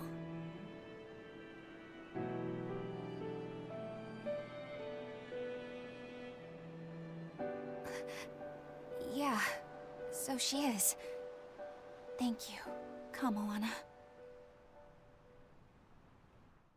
Grimoire, I want you to tell me more about what you said earlier. About malevolence? I told you, the subject is taboo. I understand that human emotions create a poison called malevolence that turns people into demons. Is there no way to stop malevolence from being created? As long as humans remain human, no. Malevolence is born of emotion, you see. But your kind must have found a way around it. Malakim experience emotions too. But Malakim do not produce malevolence, unlike humans. That's a lie. I've watched a Moloch turn into a demon. That only happens when we are exposed to too much external malevolence. True. The island was full of prisoners and demons. And Melchior hit that Moloch with something that turned it into a wyvern. Was it malevolence? To Malakim, malevolence is a powerful toxin. We seek those of purity to serve as vessels to protect us from it. It is not a perfect solution, however. If the vessel is corrupted, the Moloch is as well. That is correct. So if Eleanor turns into a demon, then Laphicet... That must be what Eisen meant when he said he'd hate to see Laphicet's vessel broken. A small crack in one's soul is often all it takes to break a person apart. So try not to pick on our squeaky clean exorcist too much, hmm? Thanks for the warning.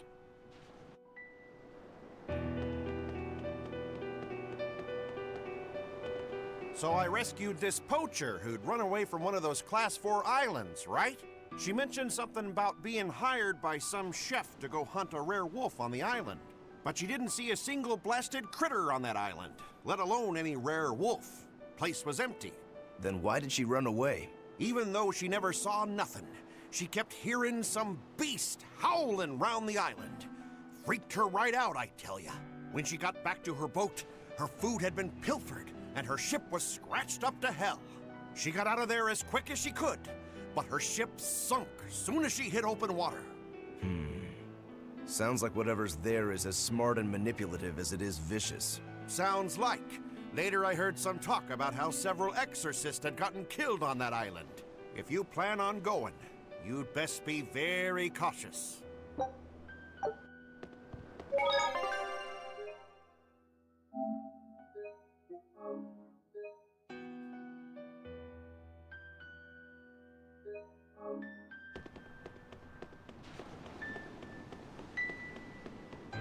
Sir, we just received a Sylph J from the boss of the Bloodwings. She has a job for us and wants us to meet her in Logres. How should we respond? Let's do it. Besides, we need to see if that demon in the villa was actually a Therian. Good point. And the Bloodwings might know something about the other Therians, too. We're heading for Logres. Prepare to set sail. Ready anytime!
lost my mother to a demon.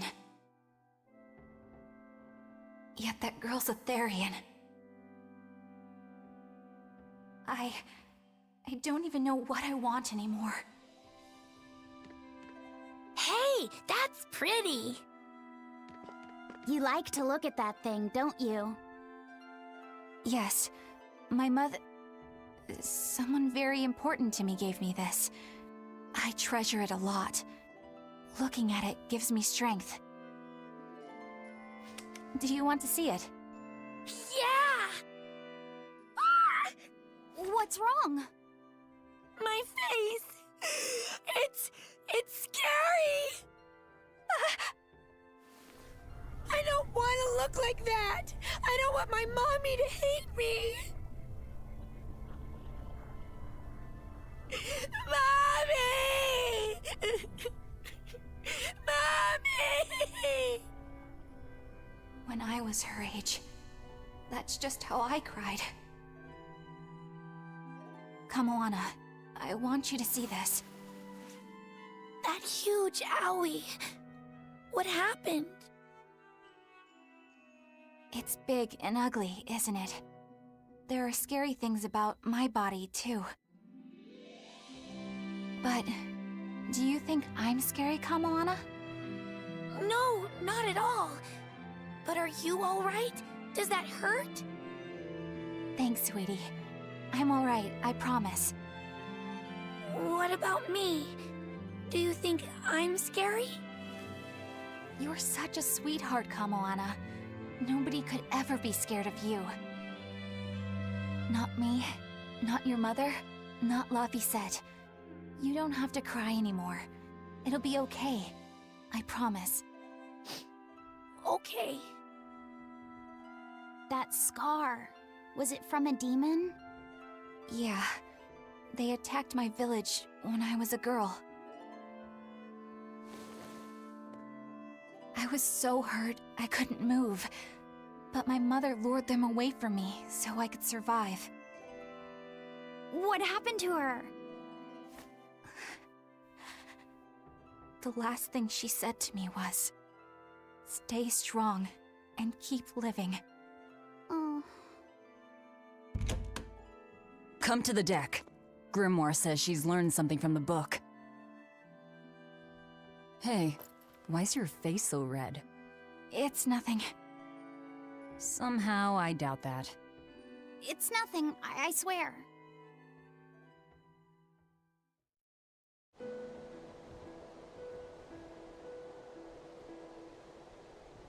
Do you all remember the second verse of that song Laphicet read earlier?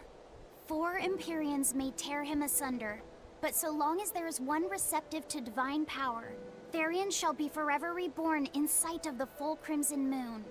Right. That's what I've gathered you all here to discuss. And we think that passage means that Innominat and the Therians will be revived by a chosen one, right? Yes, but the shall be forever reborn part kept bothering me. I've reconsidered my analysis. Suppose that instead of someone being chosen by Innominat to create Therians, the song means that Innominat chooses who becomes Therians. But so long as there is one receptive to divine power, Therians shall be forever reborn. What do you think that could mean? That someone receptive to Innominat's power will be reborn as a Therian. Like Kamoana. Which is to say that the Abbey figured out how to turn people into Therians, and then got right to work. That's... Are you really that surprised? Artorias has always been one to prioritize the many over the individual, as I well know. Another thing to consider is this wording about Therians being forever reborn. This could mean that one Therian will be reborn again and again, or it could mean that different Therians will be born to take their place. Meaning that even if you kill one, there are more waiting in line. They can't be wiped out. Looks like prioritizing the one over the many was the right call this time. Eh, Velvet? I never said I wouldn't kill her, if it would prevent Innominat's reawakening. But Therians can't be killed. Not truly. So, in a nutshell, if you kill one, Another person who's receptive to Innominat's power will be reborn as one. Right. But the song says that 7 mouths feed the body. So there's only so many around. If you don't kill them, the next ones won't be born. Exactly. So we remove the 7 Therians from their Earth Pulse points instead. But then, we also have to protect them so the Abbey doesn't steal them back. Or kill them. Sounds tricky. We've got to protect my bug, too. Yeah, you take real good care of that thing now. Got it? You bet I will. In that case, we should probably work on securing a proper hideout for ourselves. You got a secret base or anything, Eisen? It's every man's fantasy, but sadly, I don't. We need a hard-to-find spot. One where we can guarantee a steady supply of malevolence for the Therians. Somewhere devoid of people, but full of malevolence. Real poser you got there. With the Abbey in control of the entire continent, finding a place like that will be easier said than done. Meanwhile, Innominat's reawakening draws ever closer. We'll have to keep collecting our Therians while we search for a hideout. For now, let's just get to Logris.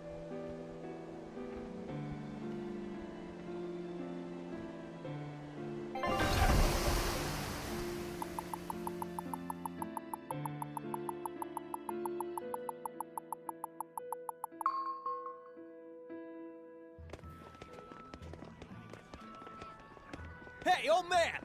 Give me all the water and food you got! Wait your turn, moron! I was drifting out at sea for 3 days. Almost died out there.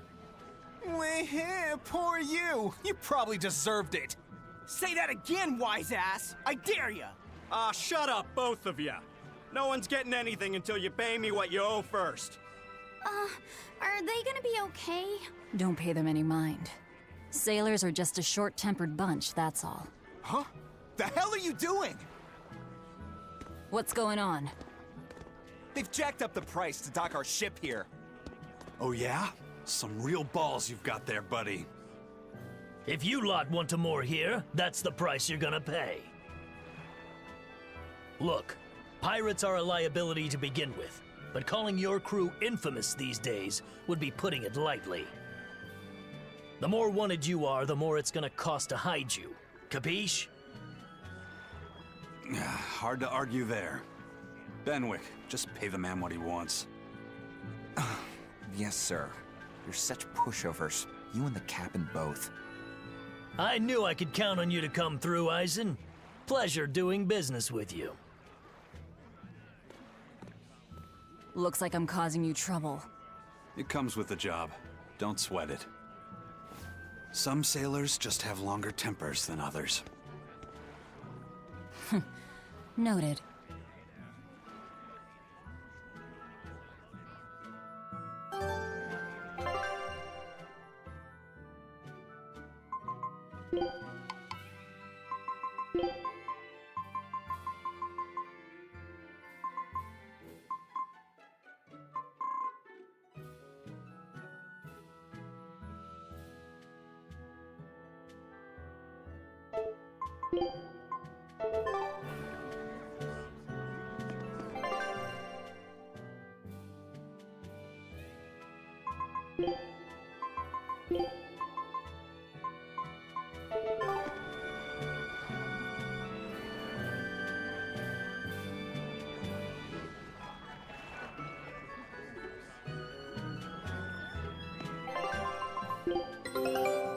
This recipe.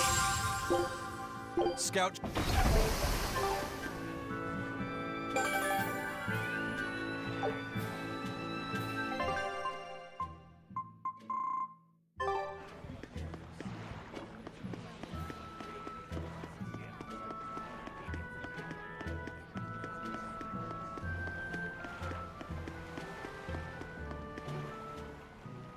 All right, everything's all fixed up. Now to polish this ship from top to bottom. You really throw your back into your work, don't you? Why shouldn't I? The Von Eltia is our pride and joy, our weapon. And most importantly, our home. I'm sure you've heard this before, but she's one odd-looking ship. The Von Eltia was built by the Kingdom 12 years ago, using the very best technology available. She was designed for search and seizure operations on the high seas.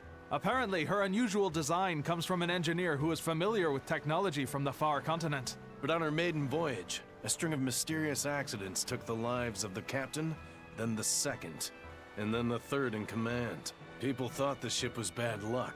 She was about to be scrapped when Captain Eyfried came and snatched her for himself. If the ship was bad luck, why did Eyfried want it? Well, I'm sure part of it was that he wanted a sturdy ship, capable of reaching the far continent. But when I asked him why, he said, "She looks interesting."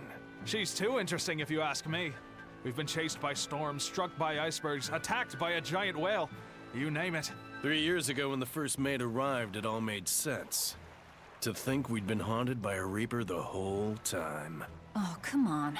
Don't go blaming the captain and the first mate for every bad thing that happens. I bet you're all just frustrated because you're forced to go where they tell you.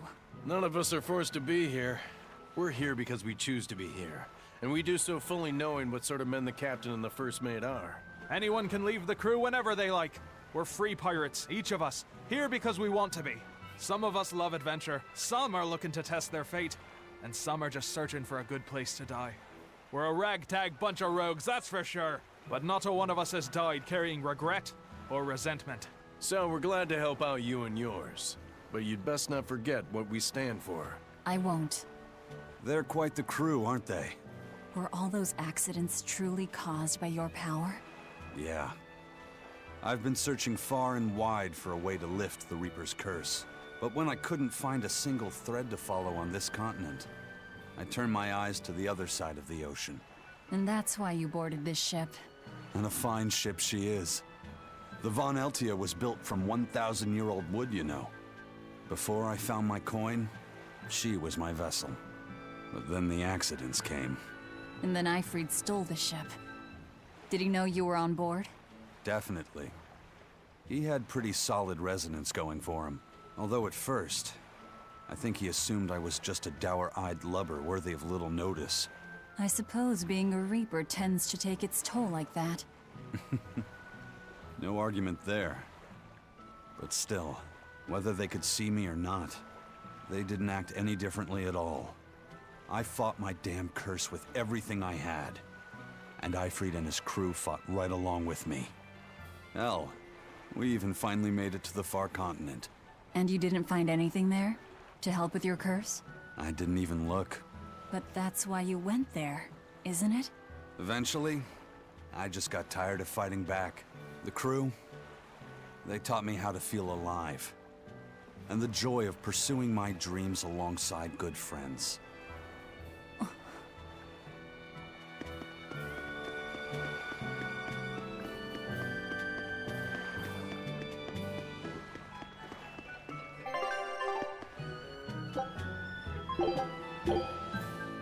Here I come!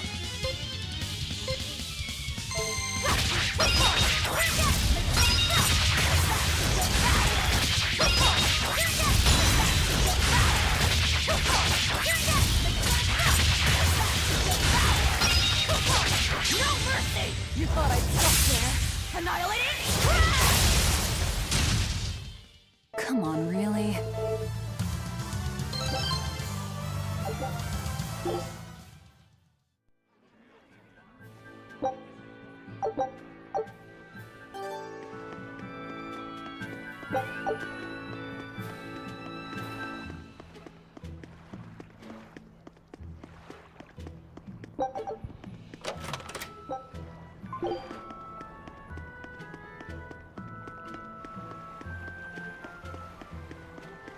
Just when are we gonna be allowed free access through Vortigern? Having to go all the way around it every time is far too inconvenient. If they insist on building a big gate over the sea, the least they can do is let honest folk through it. I get why you're upset, but maybe they just haven't been able to devote the resources to fix it after those savage demons wrecked the place. Look, those demons who attacked Helavis are still on the loose, aren't they? Yep, standing right here. From what I heard, the demons who wrecked Vortigern were the same ones that killed the High Priest. What? No way. Wait a minute. The High Priest was killed? Yeah. The official story is that he's injured or sick or something, but I heard differently. Then no wonder they haven't had time for Vortigern. I hope the Abbey finds those demons quick. Those monsters need to pay for what they did. Looks like our infamy is growing by the day. Maybe they've even put a bounty on us by now. They keep embellishing our escapades, though. I'm honestly a little hurt they're calling us monsters. The more they embellish, the easier it is for us to get around. Confusion and panic will only help us.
The Bloodwing butterflies operate in the Empire's shadows.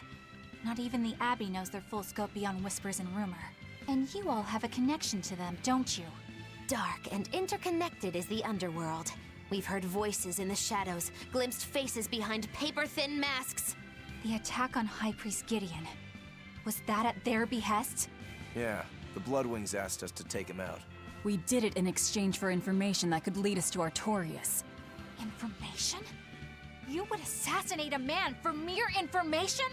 Yes. Information on the shepherd who rules the world. Not a bad deal if you ask me. We just work with them when our interests align. Nothing more. That's the kind of thin justification I'd expect to hear from them, too. But the Bloodwings were acting upon knowledge that the High Priest was harming the people of the city. You're right. The incident with the nectar was the Church's failing. And it seems that the Bloodwing Butterfly Network goes further and deeper than we had thought. They knew about the barrier at the throne, too. And Velvet's expertise at dove mimicry. Would you stop bringing that up? Dove mimicry? What does that mean? I have no idea. There was a dove near the dock checkpoint. That's all. Huh? Right! It was a black, full-chested dove, wasn't it? Cuckoo! A black, full-chested dove? Is that some sort of underworld code word?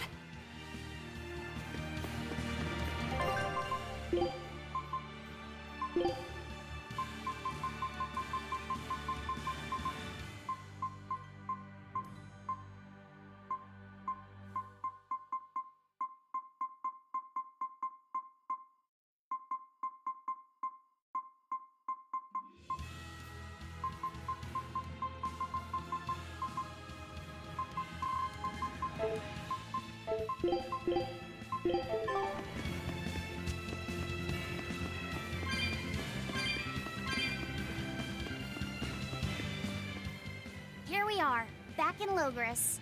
It was a lot tougher to get in the first time. More funny than tough, if you ask me. Oh, you mean Velvet's little dove act? Coo, coo! I'd be careful teasing her if I were you. You know how she can get. Oh, don't act like you didn't enjoy it too. I'm sure you did, right? Good little boys don't lie to adults, you know. I might have. Just a little. Say it like a dove. It was funny. Coo, coo. Is Inominat's book so difficult? Grimoire seemed perplexed by it. Yeah. She said it was written in ancient Avarost, a language that uses Impressionist script. I've never heard of Impressionist script. Each character can have many different meanings and readings, depending on the emotion it's expressing and the way it relates to the characters around it. Some modest records on its grammar and structure survive, but none that say how to read the emotion the characters express. Grimoire said that you have to recreate the writer's feelings as a sort of starting point in order to read it. I see. And you have a talent for that sort of thing? I guess I do. But a script based on emotions? That's as far removed from modern language as can be. Yeah, it's completely unrelated apparently. How can it be completely unrelated? After the temperance of Avarost, the entirety of human civilization vanished. The language went with it. Much as a blooming flower loses its petals, the Avarost civilization grew too far and came to its final end. The surviving buildings and ancient tools, the likes of which our technology cannot replicate, were the beginning of that end. In any case, it sounds like deciphering that writing will take quite a while.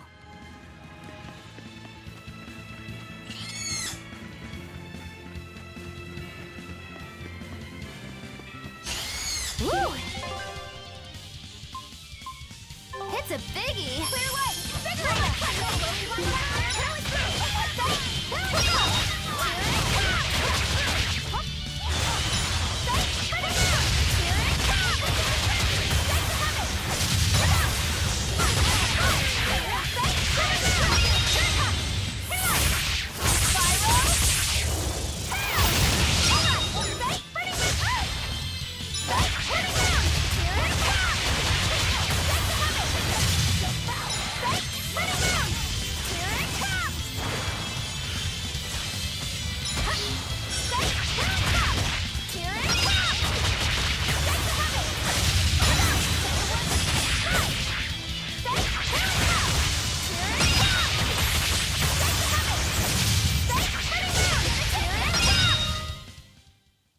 Not bad. You too.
Don't get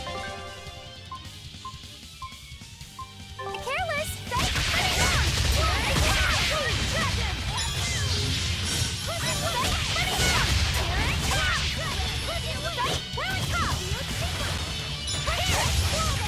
No mercy! Won't that one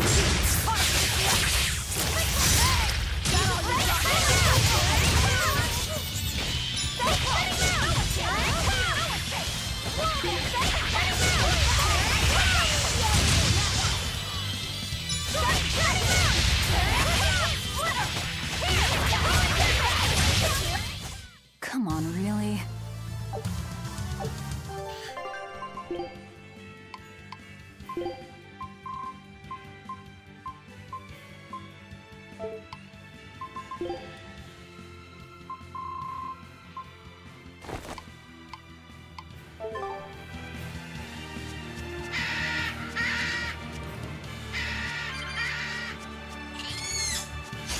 I don't think we have enough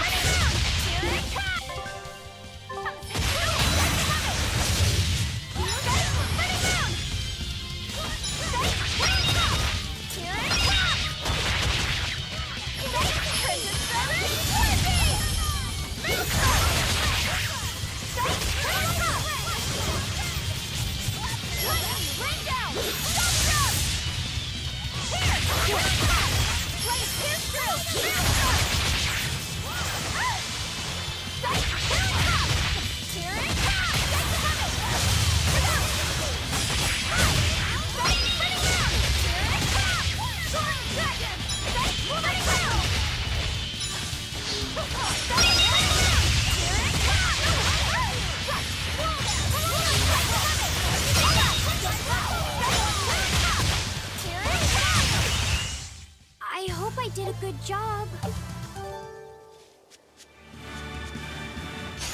don't think we have a chance!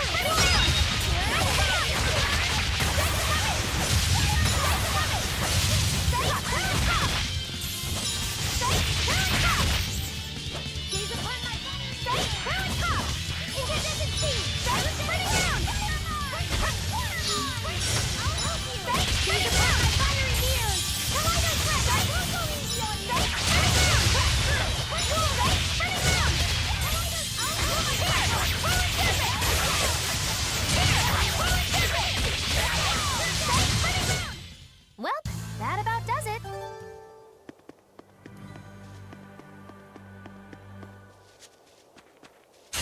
Are we ready for this?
Perfalmost victory!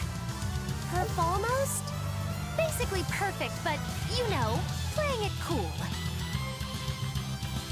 Maybe don't invent new words.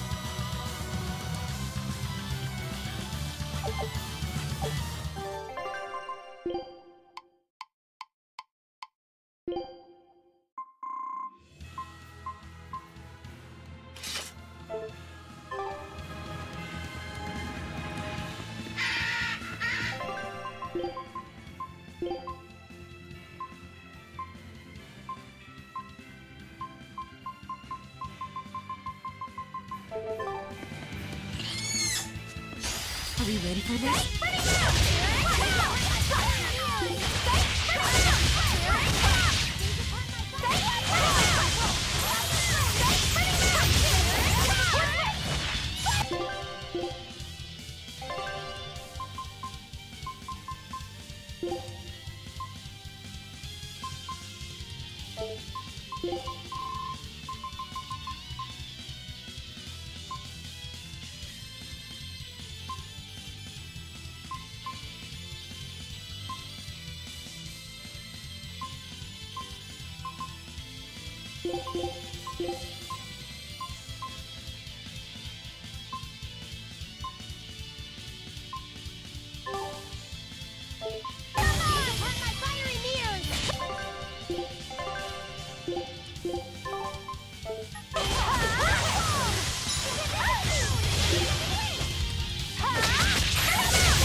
Did you think you could escape me?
Wasn't I?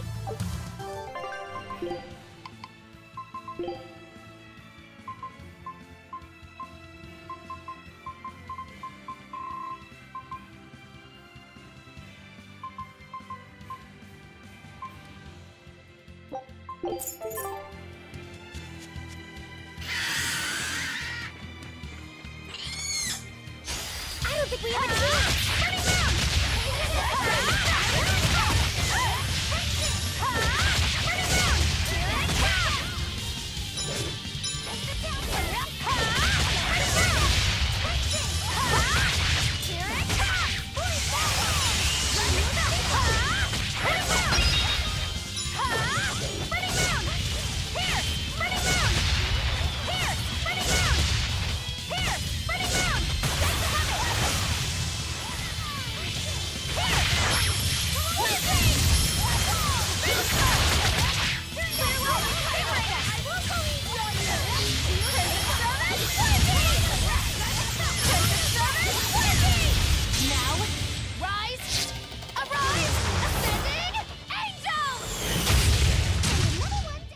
Did you see my complete and utter victory?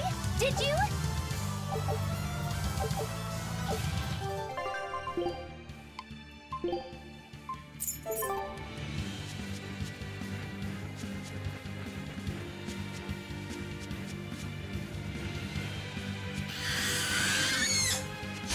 Woo! That's a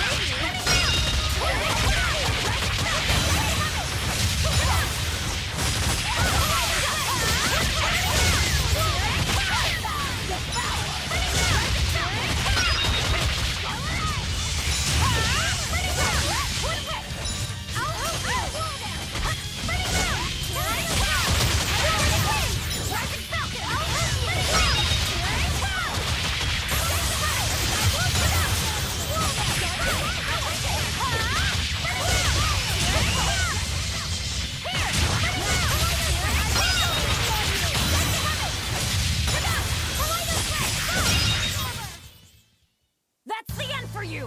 What an easy victory. I am invincible!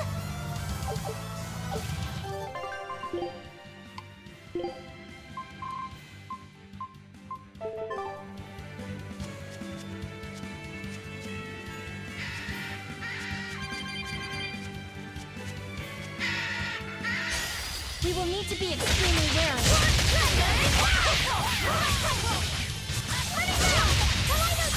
No mercy! Wounds that won't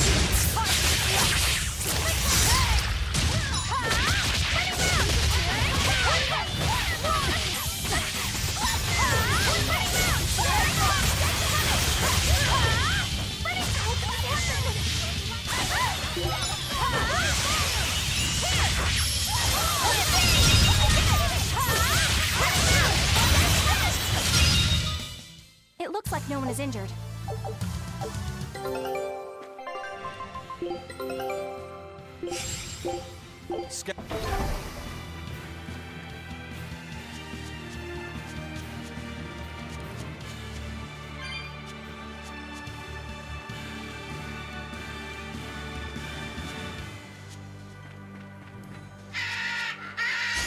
Woo! It's a baby! Here it comes!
I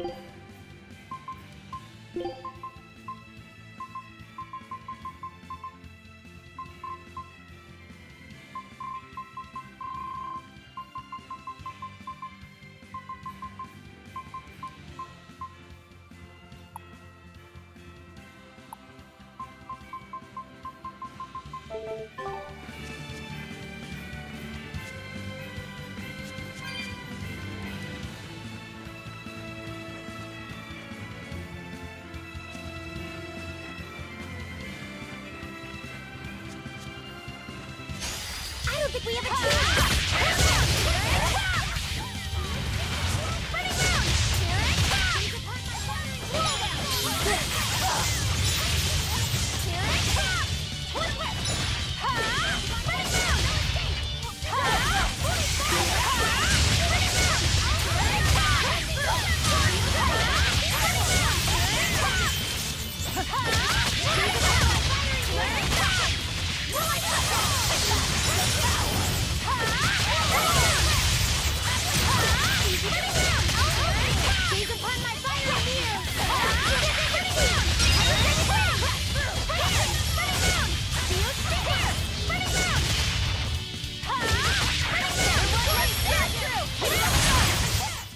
Come on, really?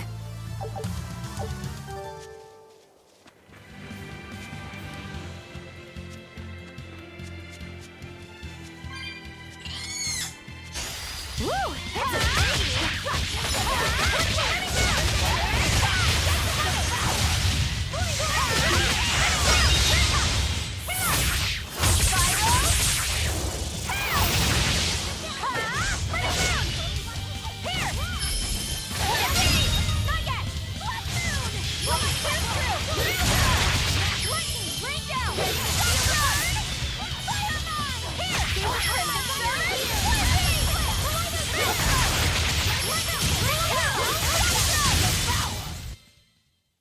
I'm not a fan of long, scary things. Have you looked in a mirror lately? You really go crazy with all that paper. You think I'm the one that's going crazy?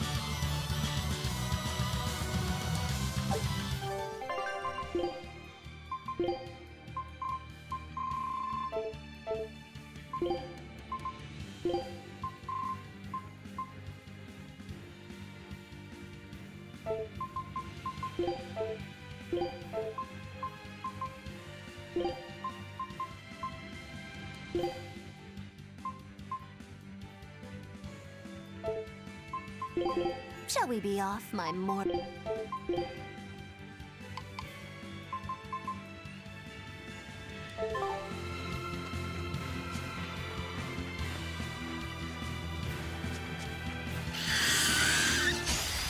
Let's get started!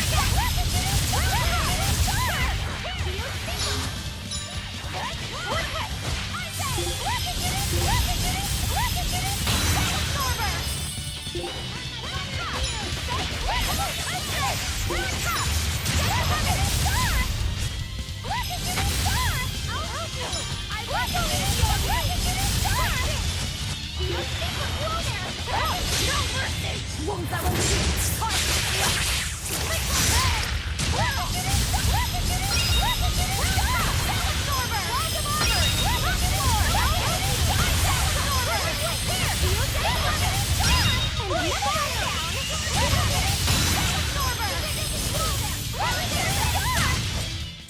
Come on, really?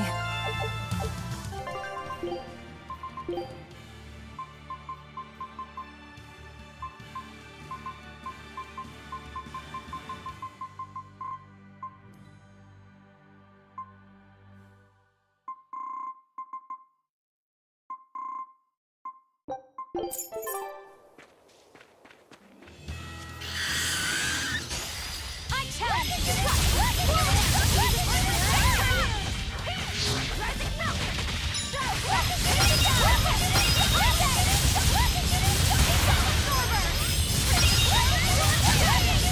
Now, with a single breath, here they come! There's no stopping them now! Good? Easy,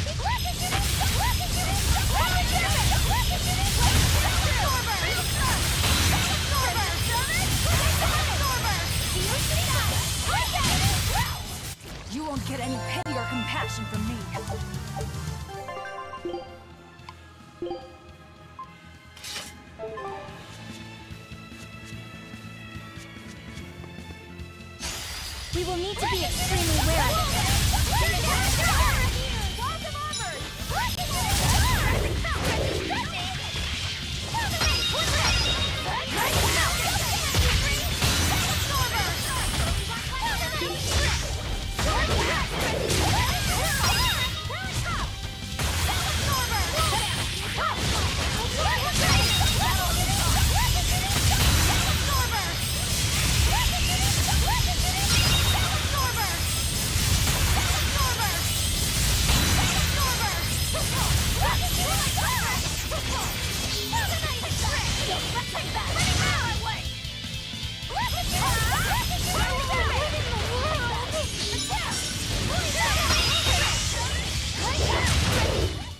I'll cut down anyone in my way!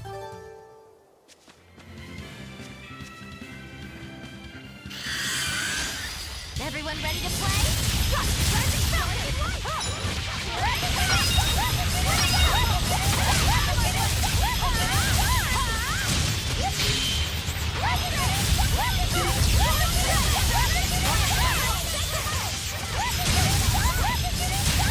No mercy! Wounds that will leave!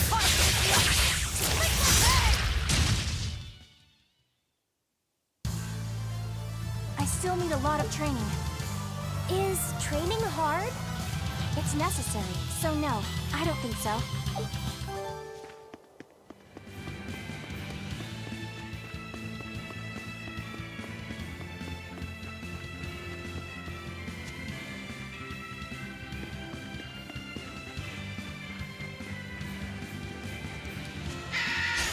Are we ready for this?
We have a team!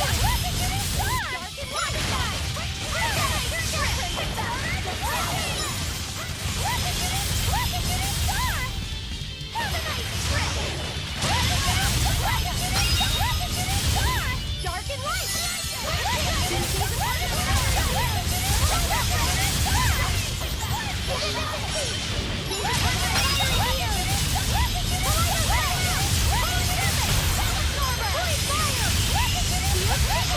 Now, with a single breath, they appear! Here they come! There's no stopping them now! Good!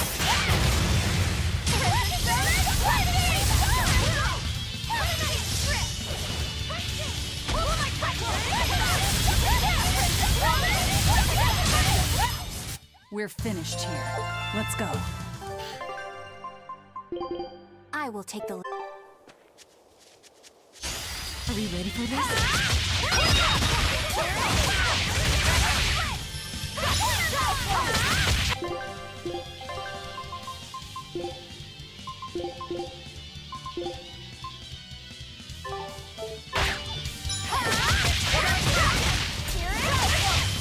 No mercy! Wounds that will leave!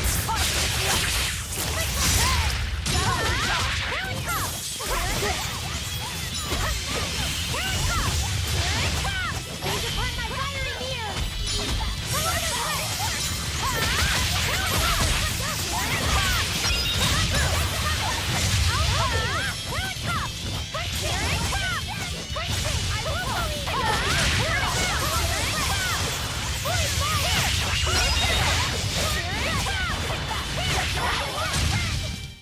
Come on, really?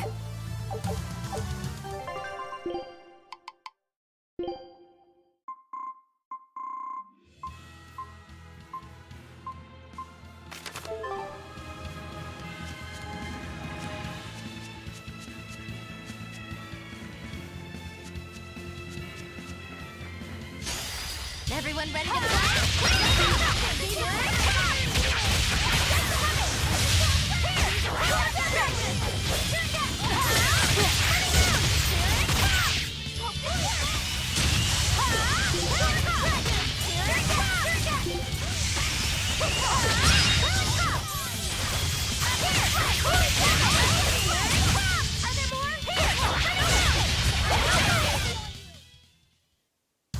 Just how does this sword work? Don't touch it. You'll hurt yourself.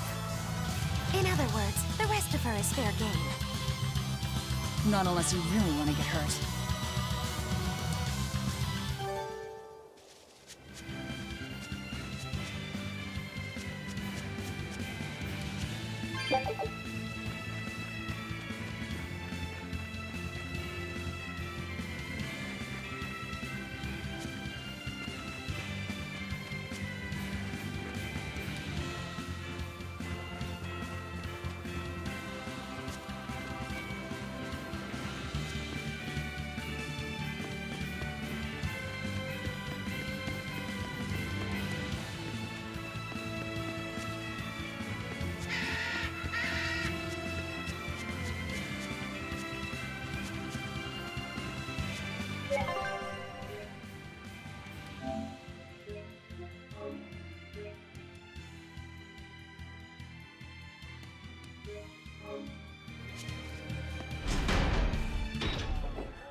Man, the capital sure is big.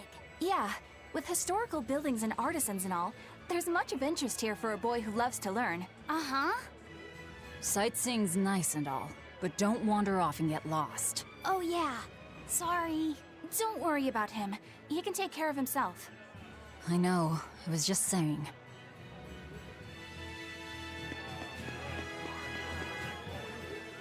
You look like travelers. I have some good news for you. The restrictions on travel to the Aldina Plains are going to be lifted soon. The road's opening back up! So, that's the latest word on the streets? Ha! I see what you did there. I try to liven things up around here. Well, ever since Lord Artorius became the Shepherd, demon attacks have gone down. The world's filled with hardships, but perhaps things are starting to go in the right direction. Perhaps. The demons who nearly destroyed Halaves are still skipping about on the loose, though. What? And just the other day, a village near Salt was destroyed by the demon blight.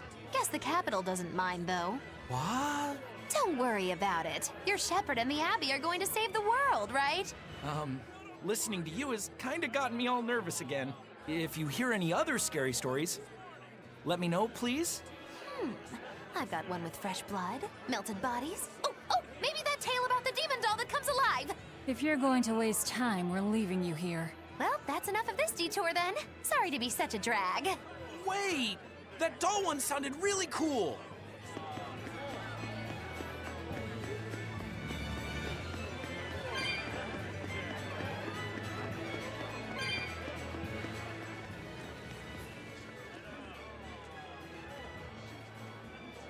What's with this crowd? Majalu's troupe just put on a real show. Man, it was the best! Her dancing was every bit as great as I'd heard. Wow, the Majalu? Surely you mean Magilu. Has my time to bask in fame finally come at long last? No, we're talking about Majalu, not Magilu. You know, Lulu, the famous dancer? She actually goes by the majestic Lulu, but everyone calls her Majalu. Just watching the beauty of her dance, you can't help but feel like maybe everything's gonna turn out okay in the world. Sounds like a pretty cheerful act she has. Cheerful? This is all a ripoff! She's just trying to pass off as Magilu's menagerie and profit from our good name! What good name? We don't actually perform anything. I was planning on getting started eventually, but now this con artist comes along and ruins everything! I can't just ignore that, you know. It's Majalu! You did great today, Majalu. I loved it. Thank you so much. But according to my teacher, I still have a long way to go. I'll work hard to do better next time, so I hope you'll come see me. Majalu's teacher is a dancer named Balta, whose immense talent brought him all the fame in the world. But Balta suffered a tragic injury that took him forever from the stage, and now Majalu was working hard to carry on his dream. So, you're Majalu then? I am. My teacher and I work really hard to put on performances that'll leave a lasting impact. And I refuse to let anyone call me a phony. Oh? And how do you propose to stop me? Taking it to the stage and seeing which one of us can better hold a crowd? Yes. That's just what I was hoping for. Lulu, don't go around picking petty fights. But sir, this woman, she... You should know better. If you have the energy to spare spitting vitriol at people, you should refocus that anger into moving your body. If you need to express yourself, do it on the stage. Yes, sir. You're right. Teacher, is the pain acting up again? It's no matter. What does pain compare to losing the ability to dance? Anyway, what matters is how you're holding up. I'm fine, sir. Good. Then let's head back and practice some more.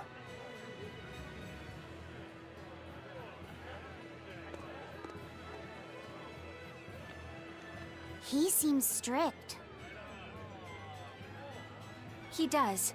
But keep in mind that Balta recognized her talent at a young age. He even adopted her so he could pass on everything he knew. He might be strict, but only because he believes in her. You sure know an awful lot about them. I'm sort of a fan of theirs, you could say. A teacher and his student, chasing after the same dream. What a sweet little story they have. That's why I think it's high time for Magilu's Menagerie to put on a show. And for our act, we'll be a comedy duo. Comedy? Where'd you get that idea? You heard me propose a challenge to little Majalu, right? But not one of you knows a single acrobatic trick. Sorry. Don't apologize. You couldn't have seen this coming. Well, you could act like you feel a little bad at least. Now, normally I'd make you guys do something flashy like jump through a ring of fire, but I'll be magnanimous and let you do comedy instead. With comedy, I can take control of the stage and keep things lively. I can feed you the audience on a platter.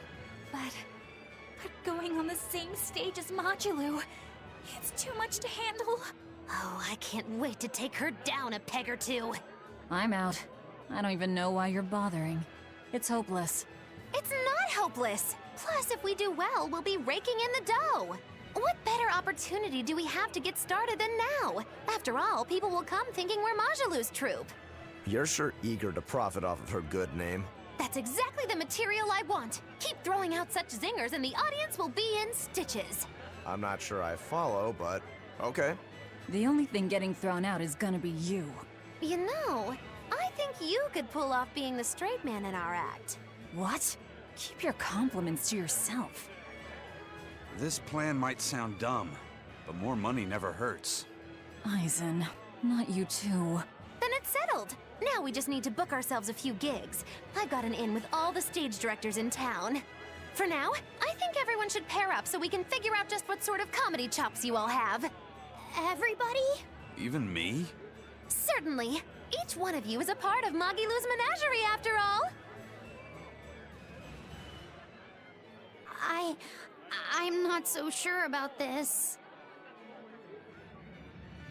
I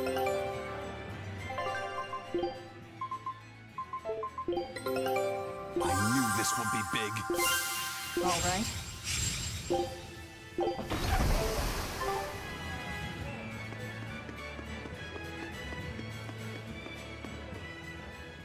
Whenever I hear Magilu's name, I can't help but think of Magilanica. Magilanica? Who's that? Oh, she's just a girl who worked as part of the freak show. Talked to spirits nobody else could see. That's her, all right. She had many mysterious powers, like moving things without touching them and divining where people would find lost objects. For a time, people called her the Little Witch. She was pretty popular. Thanks to her, the rest of the troupe took in plenty of cash. Or so I hear. Yeah, but eventually they took it too far, and the kingdom tried them for heresy. I hear Magilanica was subjected to really brutal torture. True fact. Everyone knows this story. Well, I've never heard it. That's not too surprising. It all took place when I was a young woman myself. Remind me, Magilu. How old are you again? What? How old would you say I am? Well, from your reaction, I can at least tell you're not my age.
you